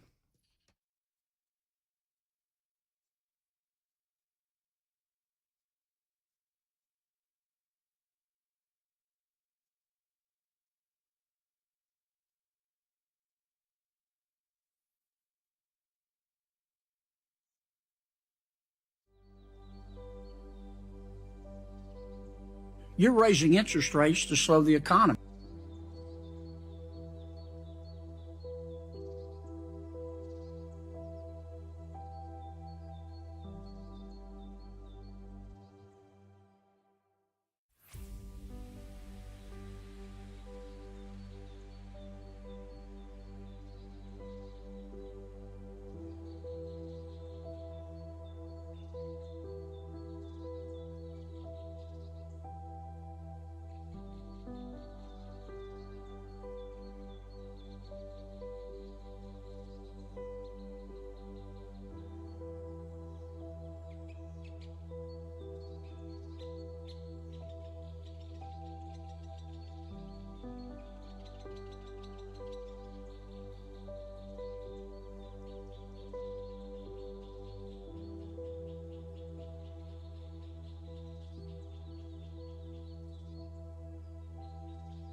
All right, Super Talk 99.7 WTN, Matt Murphy and you for another hour once we conclude this one.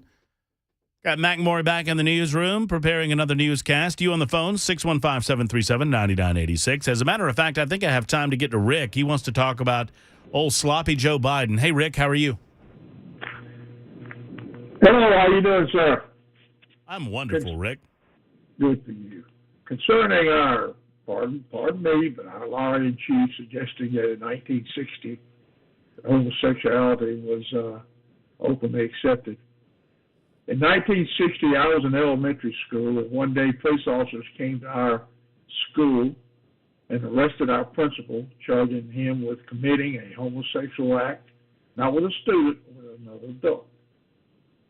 I'll even take it even further. I joined the Nashville Metro PD in 1969, and at that time, a part of our vice section, we had a two-man squad that their sole job was to go in public areas where homosexuals were known to gather and catch them in the act and charge them with crimes against nature.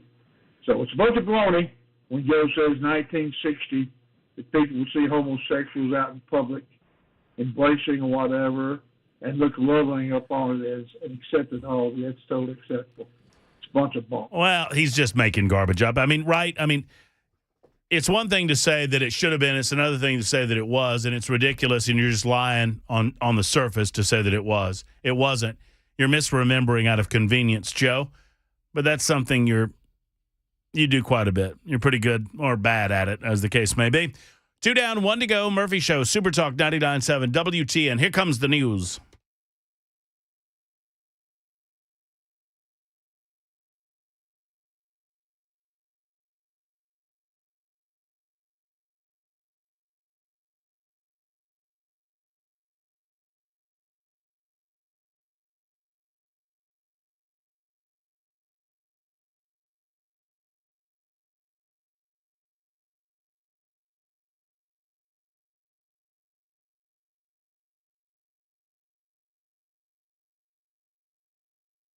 It's 2 o'clock. I'm Mac Maury with your top stories. Right now, 41 degrees and cloudy in Middle Tennessee.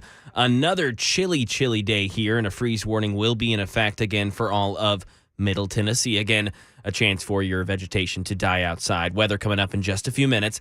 The Justice Department and securities regulators are now investigating the collapse of Silicon Valley Bank. Aaron Katursky. The investigations into Silicon Valley Bank's collapse by the Justice Department and the Securities and Exchange Commission are just beginning, and we're told it's not immediately clear whether crimes or violations have been committed. The California-based bank was taken over last week after customers tried to withdraw more than $40 billion. The SEC will no doubt examine the accuracy of SVB's recent financial disclosures, while federal prosecutors in Washington and San Francisco will determine whether there's evidence a crime occurred. Right now in Tennessee, Hendersonville police are working on an active barricade situation with an armed person on Candlewood Drive. The police department said it received this call at around 10:45 this morning at a home in the 100 block of Candlewood Drive. Police said the scene is still active and individuals are asked to stay out of that area. And over to the Environmental Protection Agency, they proposed the first federal limits on so-called forever chemicals in drinking water. Im Nguyen has more. The EPA proposed drinking water regulations for toxic PFAS chemicals, or so-called forever chemicals, a pervasive group of compounds that have affected drinking water quality across the nation. These chemicals are linked to a range of health issues, including cancer and other severe illnesses. The move would limit certain forever chemicals to the lowest level that tests can detect, though it would be costly. These chemicals have been used since the 1940s in products like nonstick pans and food packaging. The EPA says this move could save thousands of lives. And that is the latest news. Weather's next. I'm Mac Maury, WTN News.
At a time where there's a certain level of volatility, it's more important than ever that you get the expert opinion on your mortgage first and foremost. Hey, it's Matt Murphy for Accurate Mortgage Group, and I know the gang at Accurate Mortgage, Mike, Joe, Hino, and the rest of the crew, they're anxious to talk with you and lend their expert ear and their expert voices on your current situation.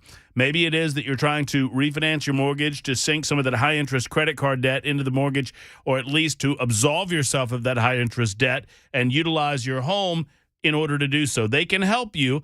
Credit card rates are soaring, obviously. You can pay off higher interest debt with the Accurate Mortgage cash-out refinance.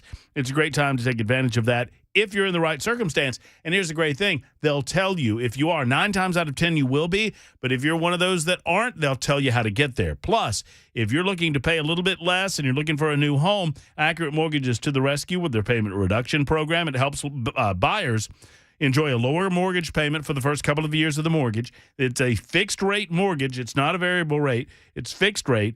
But for the first 2 years, your payments are lower. It's a great incentive for not only buyers, but for sellers that they can offer to make their homes more attractive. It helps the buyer and it helps the seller. This is what it's all about for Accurate Mortgage Group, helping individuals just like you make informed decisions about your mortgage. Give them a call today, or better yet, look them up online. AccurateMTG.com. That's AccurateMTG.com. Accurate Mortgage Group is a division of Acopia LLC, an equal housing lender, NMLS 4664.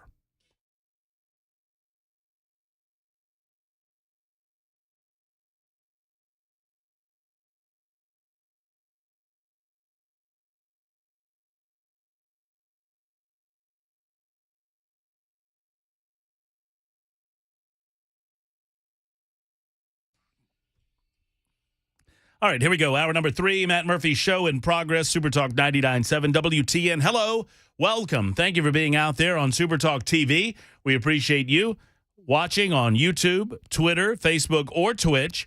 We appreciate you listening on your radios all across Middle Tennessee and beyond.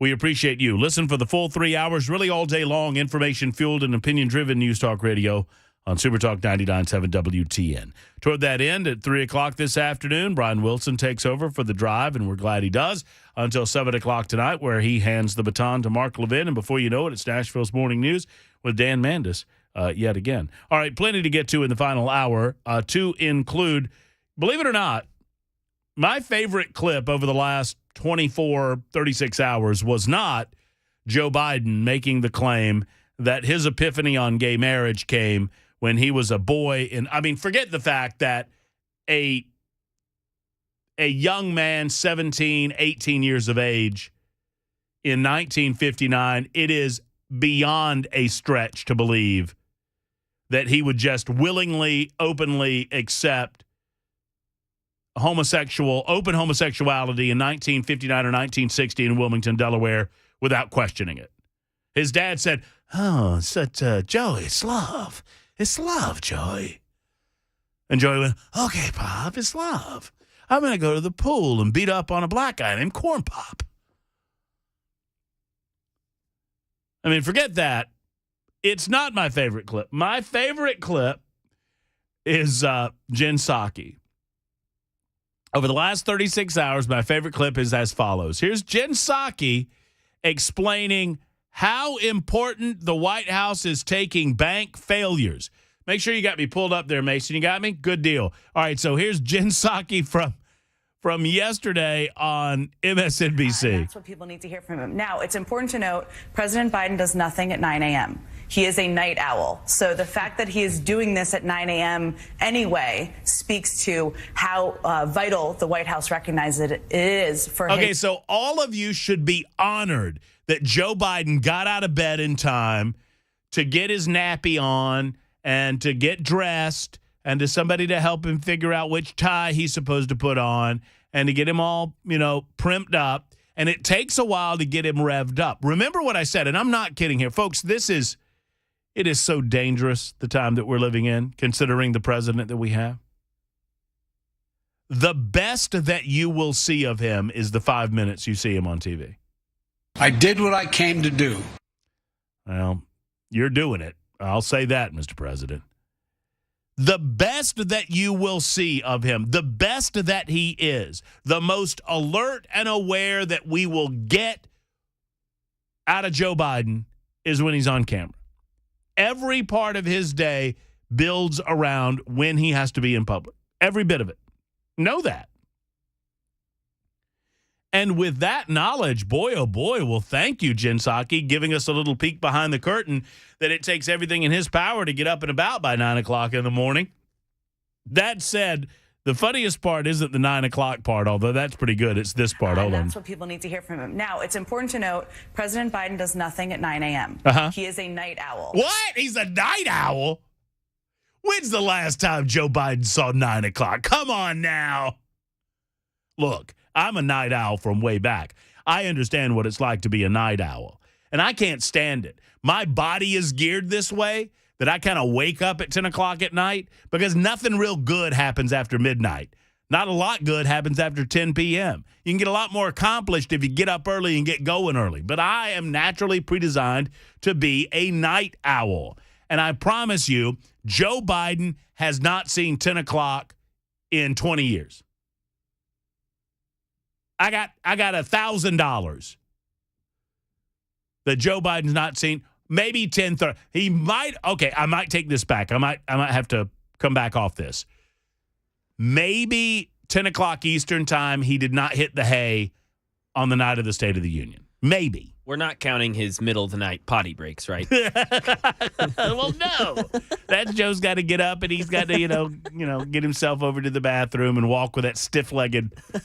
Is it wrong for us to laugh at this, Mac? Probably a little bit. Probably is a little bit. Sorry. Had a caller call in saying it's probably hard for him to get active at 9 because he's waiting for his meds to kick in. Well, that's true. I mean, Joe, the best we're going to see of Joe Biden is when he's on camera. You guys remember that. So, yeah, I love it that Jen Psaki's kind of slinging some truth over there. People need to hear from him. Now, it's important to note, President Biden does nothing at 9 a.m. You know what occurs to me? Joe Biden does nothing at 10 a.m. too. And he does nothing at 11 a.m. He does maybe a little lunch at noon. And then he goes right back to his nothing at 1. Then there's nap. Let's chart Joe Biden's day. Hey, Mr. President, would you like to do something regarding the southern border? No, I'll do nothing.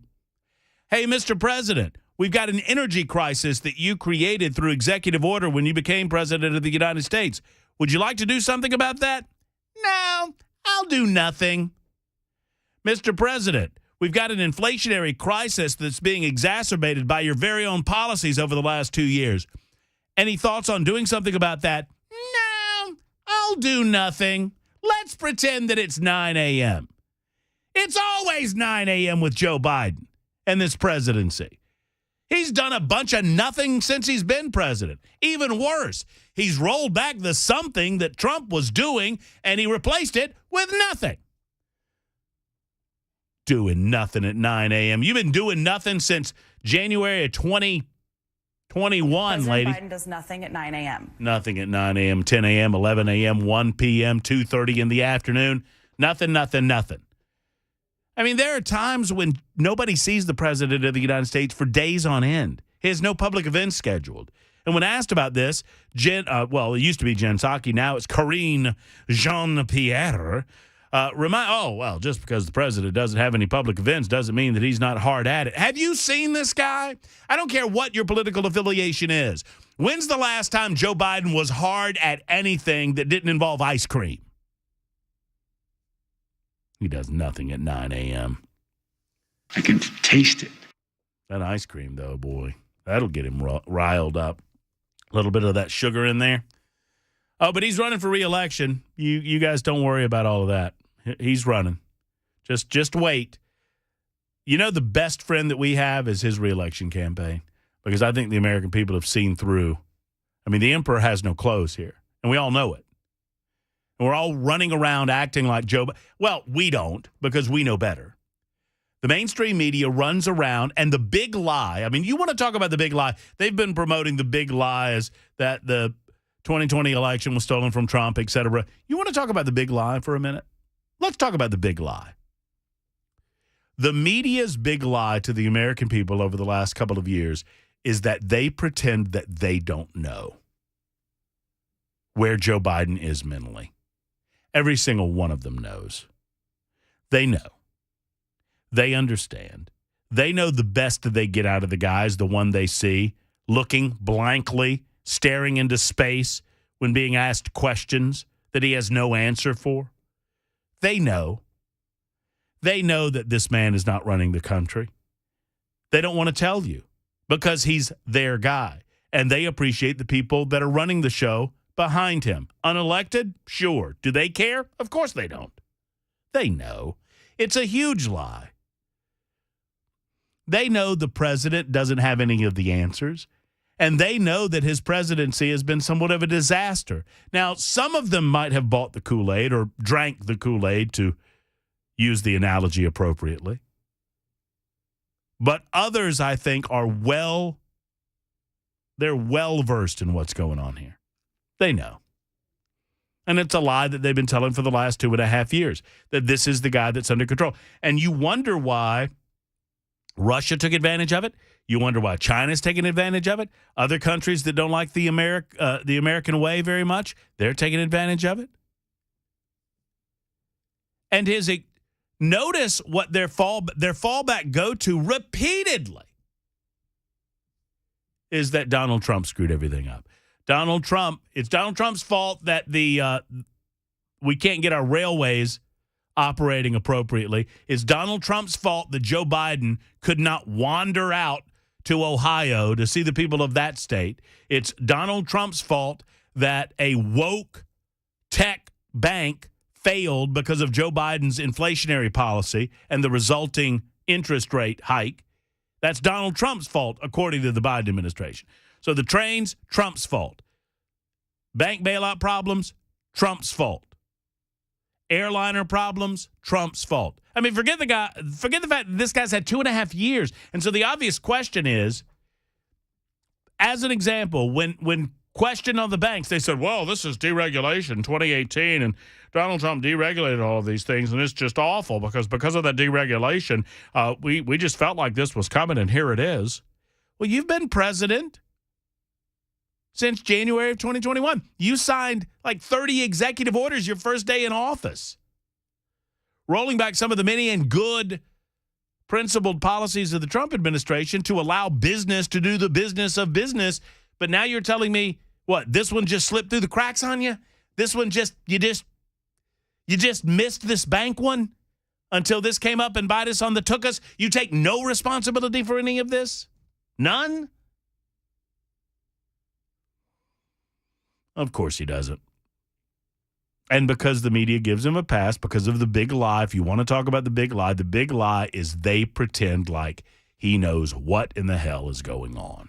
And he doesn't. He doesn't. He responds to things put in front of him. It is shameful on the part of the people that are doing this to him. And this is coming from someone, I don't come from a lack of experience in this regard. I watched it happen to a certain degree to my grandpa toward the end.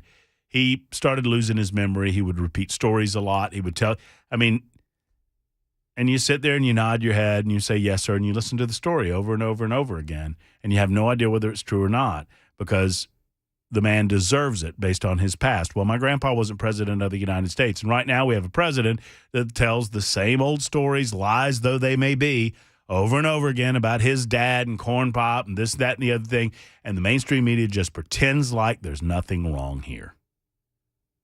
And we know that's not the case. In the meantime, the nation crumbles under the weight of it.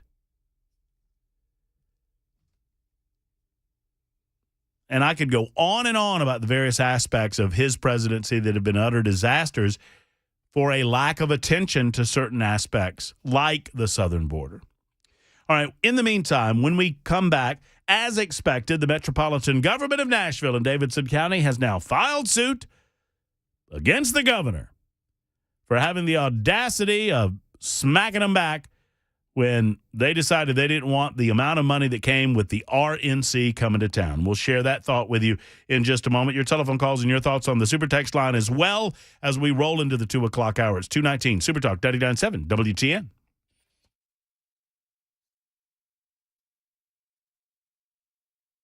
The Dr. Gill Center for Back, Neck, and Chronic Pain Relief, located in Franklin and available to you. I've got a new telephone number for those who have listened for a long time, me talk about the Dr. Gill Center. That number's new because the 2023 year rolled around, and they wanted to offer something very special to those of you experiencing back pain, neck pain, knee pain, hip pain, elbow.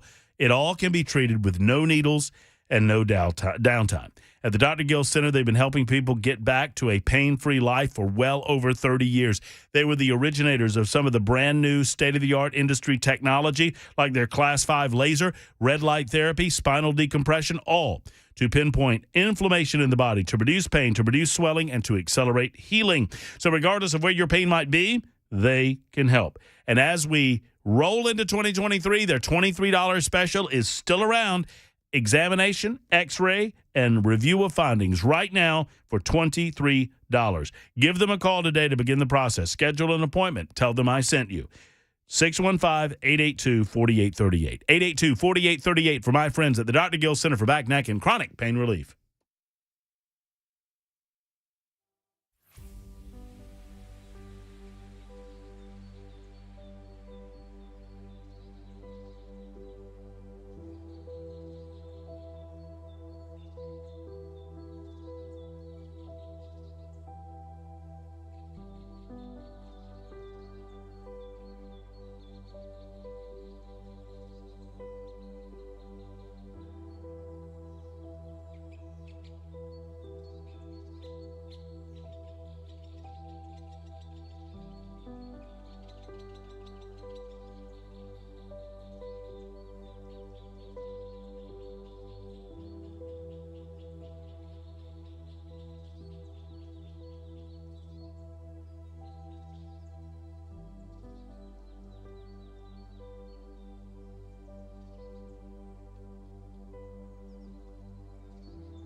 Brigadier General Patrick Ryder says what he thinks about this whole jet and drone situation involving the Russians, plus a road rage incident ends in a man dead here in Tennessee. All that and more coming up 2:30 right here. Super Talk 99.7 WTN. Well, we'll stand by for that jet and drone. Well, give me some music there, Mason. What are you doing over there? Thank you. Oh, well, that's pretty wow. solid. Okay. Okie dokie. Asking. I trying to deliver. Asking ye shall receive, okay? Uh-huh. Get the latest on that plane drone situation coming up in about 7 minutes on Super Talk 99.7 WTN. Matt Murphy. Until then, you on the phones as well. I have a simple question for you, whether you're a business owner or not, and we're going to play this game leading into the bottom of the hour and maybe just beyond. Call me up or hit me up on the Super Text line, which I've not checked in about 30 minutes. My bad. Oh, look at that. Oh, my goodness. Wow. If you received, and I want you to be honest with me. Of course I want you to be honest with me. I'll be honest with you. You be honest with me.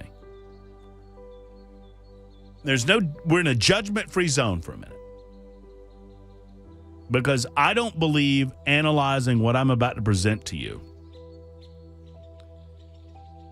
equates to you judging that individual based on their sexual preferences or their life preferences. If you received a resume, Belle, you might want to listen up because you might want to brush up on yours here soon. Mine's already done and ready to go. Do you have your pronouns on it? I did until somebody said that tends to get them overlooked. It tends to get you overlooked. That's where I'm going on this. So if you received a resume and somewhere in that resume it was told to you what pronouns that individual prefers, how would you respond to that? What is your first thought? I will say to you that I've been blessed to have worked in managerial positions from time to time. I never wanted to be a quote-unquote boss in radio, but I ended up being a program director in Birmingham, Alabama for about 6 years. So I know what Dan Mandis has to put up with when he has to put up with people like me and Michael and Brian and Mandis and Bell and BK. Have it your way. Man, I just realized, Maury, that's his slogan. That's it. BK, have it your way. Single, double, triple. Yeah, you know what? Yeah, on camera, off camera. Have it your way, BK. We'll be on camera. Yeah, That's we'll be fine. here. We'll be here. Don't worry about us. Look, he's acting like he's busy. He's like, yeah, Mason, you got to do this here. And somebody's going to be the trying to adult. train somebody. Oh, I've been training. Somebody's going to be the adult in the room. I don't have time to listen to you guys pick on me. Anyway, I mean, woke, not woke, I don't even care. Young, old, how would you respond if you received a resume and it had pronouns on it? My immediate response would be, this person is going to be an issue. If you're already bringing up to me your demands with regard to pronoun assigning, then rightly or wrongly, you are creating a dynamic by which I am going to prejudge you. If you present as a male and you don't expect to be called him and he, you expect to be called something else, I expect that you're going to be a problem in other ways too. If you're presenting as a female and you don't expect to be called she and her, then I believe we're going to have another, especially if we're dealing in customer service or customer relations. The last thing I want to do is have my customers feel uncomfortable as you correct them when they naturally and unbeknownst to them mistakenly misidentify you. I believe you're going to be less productive and you're going to be more of a problem. I believe that you're entitled. I believe that you allow your feelings and your emotions to get in front of you doing your job. Am I wrong? 615-737-9986. I'll take some comments on it in just a moment. I mean, it would immediately go into the circular file for me. In the meantime, the Metropolitan Government of Nashville and Davidson County has filed a lawsuit against Governor Bill Lee for his recent signing of SB 87 and HB 48. These bills require the Metro Nashville City Council be cut in half. It does not specifically apply to the Nashville City Council, but the Nashville City Council is really the only city council in the state that it's going to be applicable to. The lawsuit also names Tennessee Secretary of State Trey Hargett and Tennessee Coordinator of Elections Mark Goins as defendants.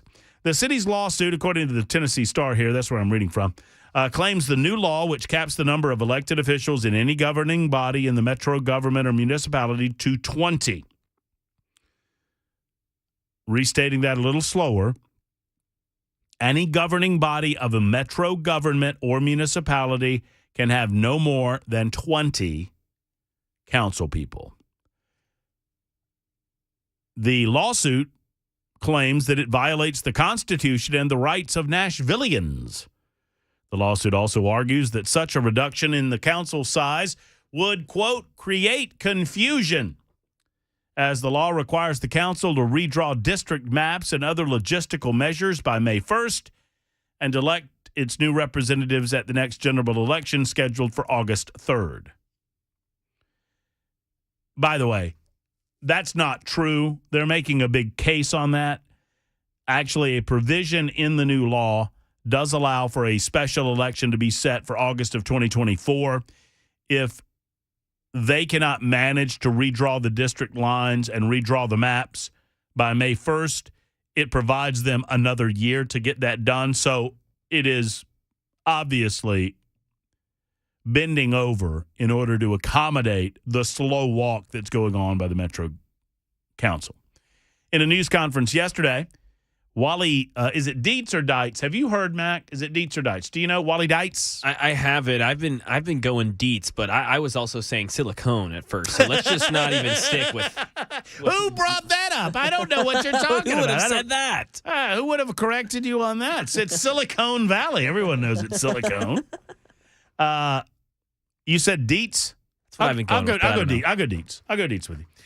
Metro Law Director Wally Dietz described the lawsuit as, quote, the most important lawsuit in the history of the metropolitan government. Metro government has been in effect for 60 years, and Dietz stated, I cannot think of another lawsuit that's more important than this one. Well, my goodness, they've not had a lot of lawsuits in the city of Nashville, have they? If that's the case, because I have not heard one single person tell me one legitimate way that the citizens of Nashville will be adversely affected or harmed by this legislation. Outside of the politicians that won't have cushy political positions in order to engage in ego posturing. Not one. Oh, they say that, it's retribution, it's mean-spirited, they're doing it to try to get back at us. All of those things very well could be true. Explain to me how this is bad for the citizens of Nashville. I'll wait. Literally, while Mac Morey does the news, I'll wait. 615-737-9986. It's 2:31 on Super Talk.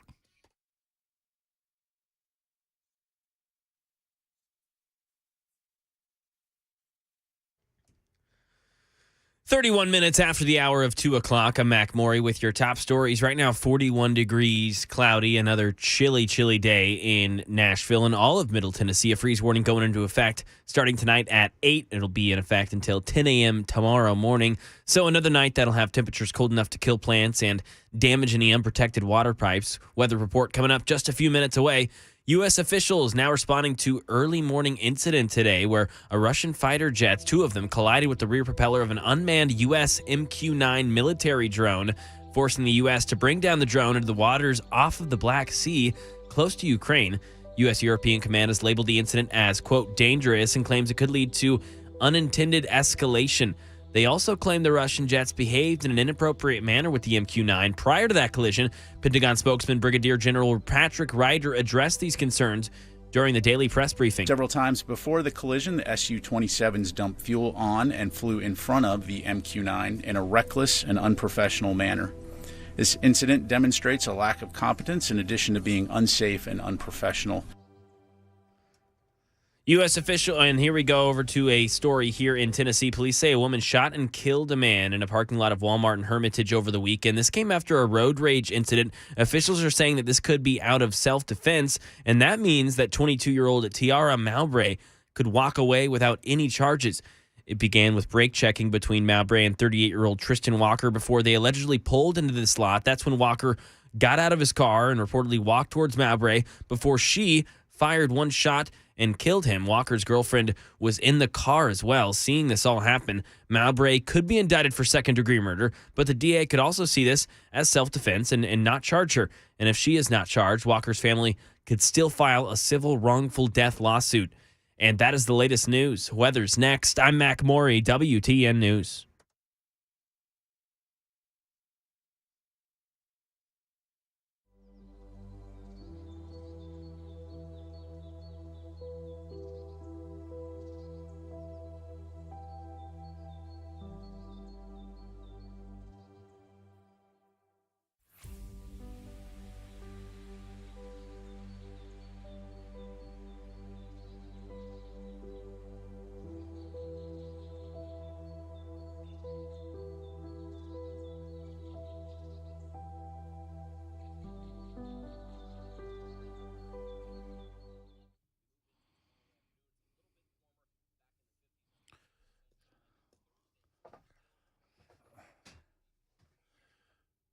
So this is it, right?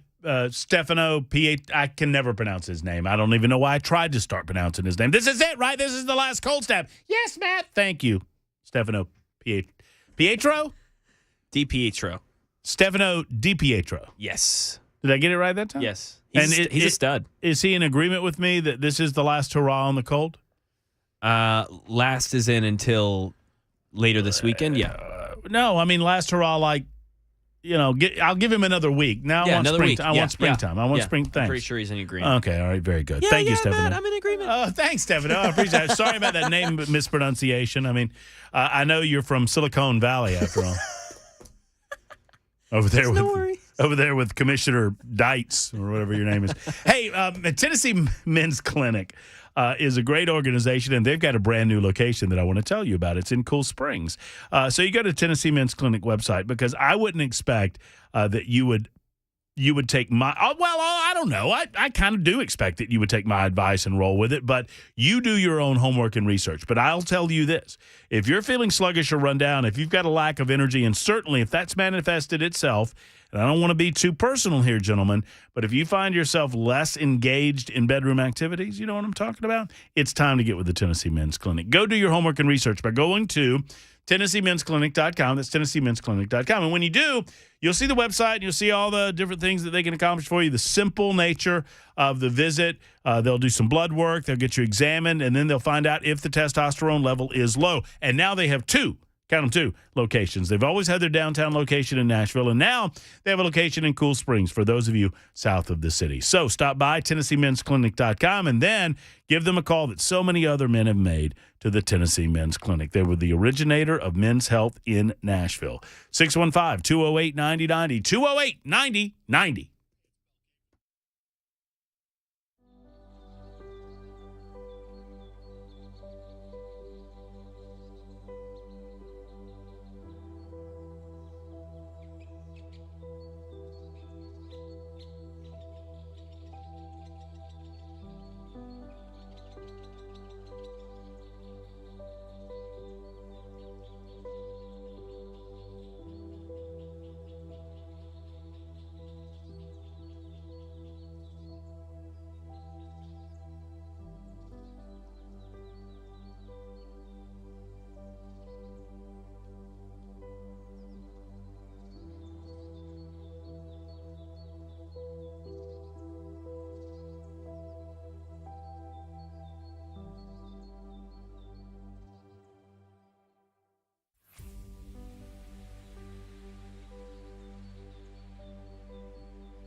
Super Talk 99.7 WTN. It is 2:40.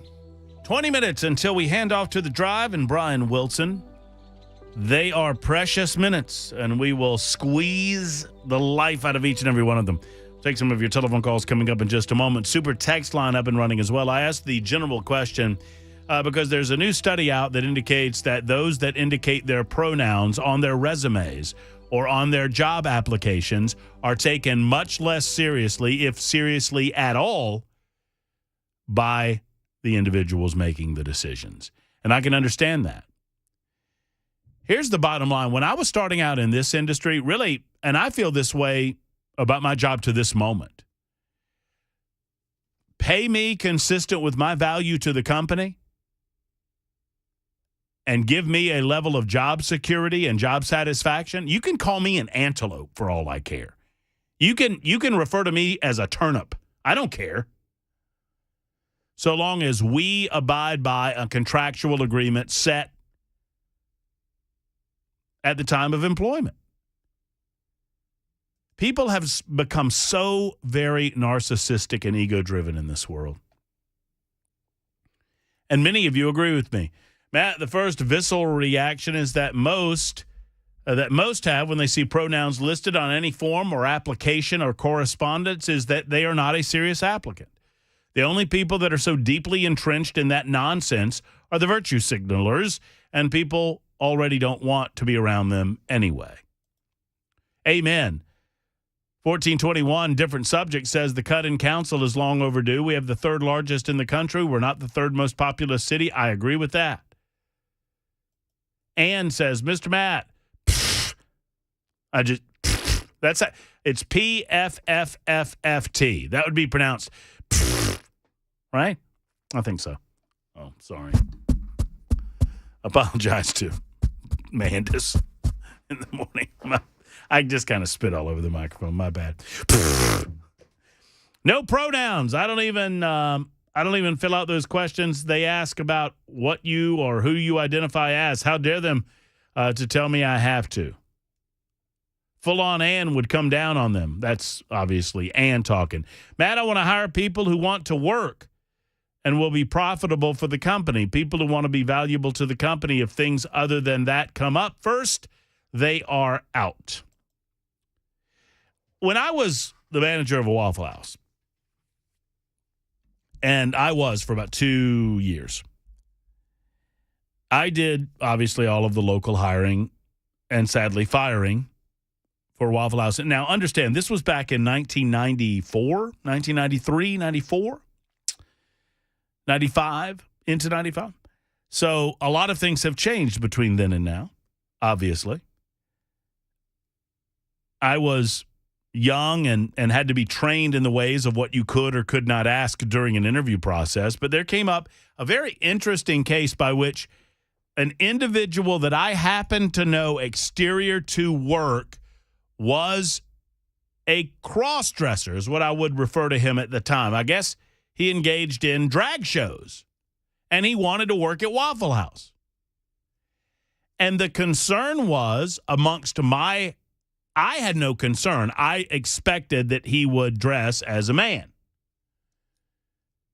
because that's how he was dressed when he filled out his application. But there was a great concern. This actually happened to me. There was a great concern that once he gained employment that he would attempt, some above me thought the possibility existed that we were being set up for a lawsuit.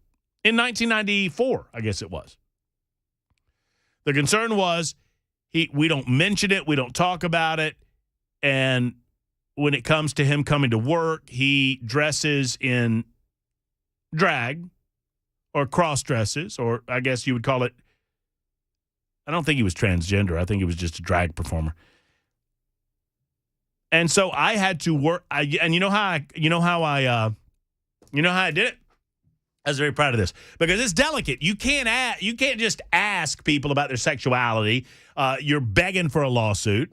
You most certainly, like female employees, you can't ask them if they plan on being pregnant or if they are pregnant and that sort of thing. You can't really delve into marital status and that sort of thing. So the way that I got around this, because there was, once again, a concern, I I asked him to pick out I said, go back and while I'm looking over your resume, go back and look and see which uniform outfit that you would want to get. Find your size and bring that up to me. And he did, and it was a male shirt, so crisis averted. What would you say if the person on the resume identified their pronouns? John is in Nashville. John, what do you think? Yo. Hey, John, you there? Sorry about that. Yeah, I'm here. No, all good, John. What's on your mind? I agree with you 100% on the pronouns on the application, resumes. There's just no sense in that. And I honestly feel, it's my opinion, only my opinion, but they're probably looking for an argument, an easy way out, or even a lawsuit if that's one of their main concerns. But honestly, we ran out of time last week, and I just wanted to iterate the danger in TikTok, if you wouldn't mind for just a second. I think it's very important for you, your viewers, all of us to pay attention when our children, our cousins, even adults these days, when they download the app, you're giving it permission not only to do what they call data harvesting. Everybody knows that. Everybody's heard that. But inside the fine print, when you get down to the fine nitty-gritty details inside the app, you're giving the app permission to constantly record things, even your touch screen. It records the keys that you press and can play back to whoever is recording that information. Can play back. They can literally watch you enter in your bank information and recreate that on whatever computer they use. Who is they? The Chinese. Right. So could any app do that? Not just any app does that. Any app that's programmed. Well, no. What? That's not. Hold on, John. You might have misheard me. I didn't ask if any app does that. I said, could any application do that? It would have to be programmed in that way. So no, not any. What do you mean? What do you mean? No. Well, then, what technology does TikTok have that these other apps don't? It is the way that the program is written. They have that technology embedded within the app. Well, but John, what I'm leading to is that any app could do this, no matter its country of origin, if it writes the program in the proper way, right? If it writes the program in the proper way. But I believe that we have expectations of safeguards against that sort of data collection from the hardware on the phone, do we not? It depends on if you have given your system that kind of permission. Well, right. And so that leads me exactly to where I think the point should be. And, John, I'm sorry, but we're kind of off on a subject from last week. I didn't mind you sharing your thoughts on it because you were unable to do so last week, but I got to move on. The point is this. Make sure you understand what your protections are on your phone. There is hardware on your phone that is designed, and I know it's made in China, but if you have an Apple product, I don't know so much about Samsung and some of the other products, but there are designations and preferences that will prevent that sort of data collection on your phone. Just look into it, and I promise you'll find those. Now, you can believe that those are wired to fail if you want, and I understand that some people do, and I get it because of the nature of where it's built, but there are preferences available on the phone that would prevent some of the stuff that John's talking about. Dave is next in Nash with a comment on gender assignment and pronouns. Hey, Dave. Hey, Matt. How you doing, buddy? I'm doing well. Hope you are. Hey, I'm doing just fine. It's like you said, they would be trouble. I would automatically just dismiss them, and I wouldn't hire them. Wouldn't even think about hiring them. Because you get in there, and it would just, if they're going, that's the first thing they were going to come out with, it would be nothing but trouble.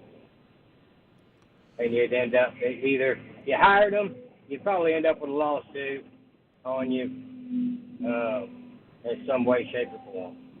Well, you're certainly announcing to me that the possibility exists. If I'm the decision maker when it comes to hiring, I assume that, Dave and Matt are the decision makers when it comes to firing. And you're telling me, you're announcing to me that that's going to be a problem if I decide that it doesn't work out between the two of us. Right. You're absolutely right. You're absolutely right. Well, and it's happening now. Well, that's right. And it's going to become more prevalent. And I don't know if that means that it will become more accepted or there will be pushback. I feel as if some of this is reaching a breaking strain, that we cannot possibly, as a society, alter ourselves to every individual whim or offense.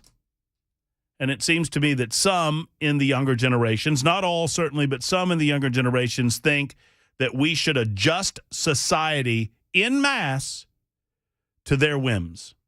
And it just isn't going to happen that way. Ask the students of Stanford University about it. They invited a sitting judge to their college campus and then tried to shout him down as a result. And ultimately, the Stanford president had to come out and apologize. This happened a couple of days ago.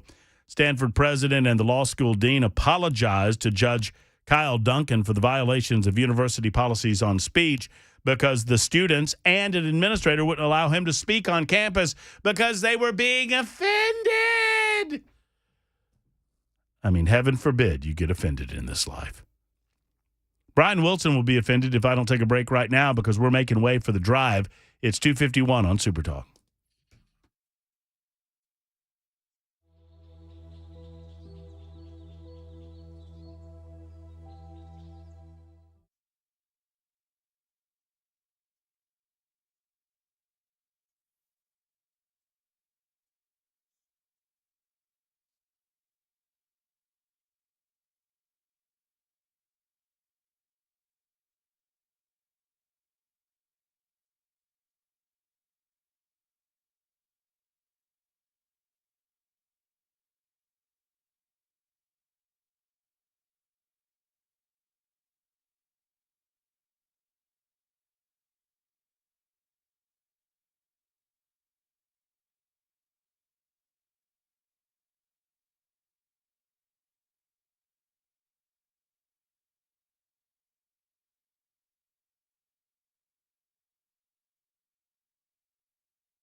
An active barricade situation in Nashville, and then we are learning more about the Black Sea situation involving a U.S. military drone that was downed by Russian fighter jets. That and more. 3 Super Talk 99.7 WTN. Coming up in mere seconds, and we can't wait for that, McMaury. And then there's The Drive with Brian Wilson. A couple of the stories I will not get to. Joe Biden expected to announce executive orders, or may already have, I don't know, expanding background checks to more firearm sales by expanding the statutory definition of a firearms dealer, according to the White House. That's happening today. And a Duck Dynasty star, Missy Robertson, is claiming that the staff of a library in Hendersonville, Tennessee, treated her and Kirk Cameron and the people that attended an event in Hendersonville shabbily. I will have more on this story coming up tomorrow, beginning at high noon on the Matt Murphy Radio Show. In the meantime, it's The Drive with Brian Wilson. Hope everyone has a wonderful, wonderful afternoon. Stay warm. Back tomorrow at high noon. Till then, so long.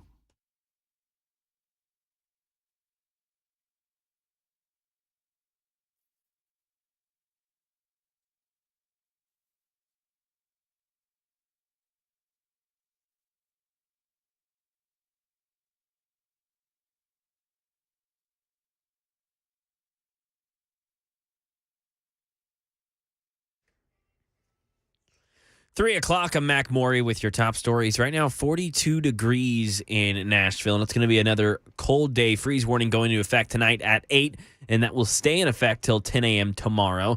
So another night that'll have temperatures cold enough to kill plants and damage any unprotected water pipes. So account for that if you have to. Weather and traffic coming up next. Hendersonville police are working right now on an active barricaded situation with an armed person on Candlewood Drive. This is in the 100 block of Candlewood Drive. Police received the call about this situation around 10:45 this morning. Police said the scene is still active and individuals are asked to stay away from that area. And a senior Biden administration official says the U.S. will not be deterred from flying over the Black Sea after an American military drone was downed by Russian fighter jets. Louis Martinez covers the Pentagon. A U.S. military MQ-9 Reaper drone is flying in international airspace over the Black Sea when a Russian fighter jet collided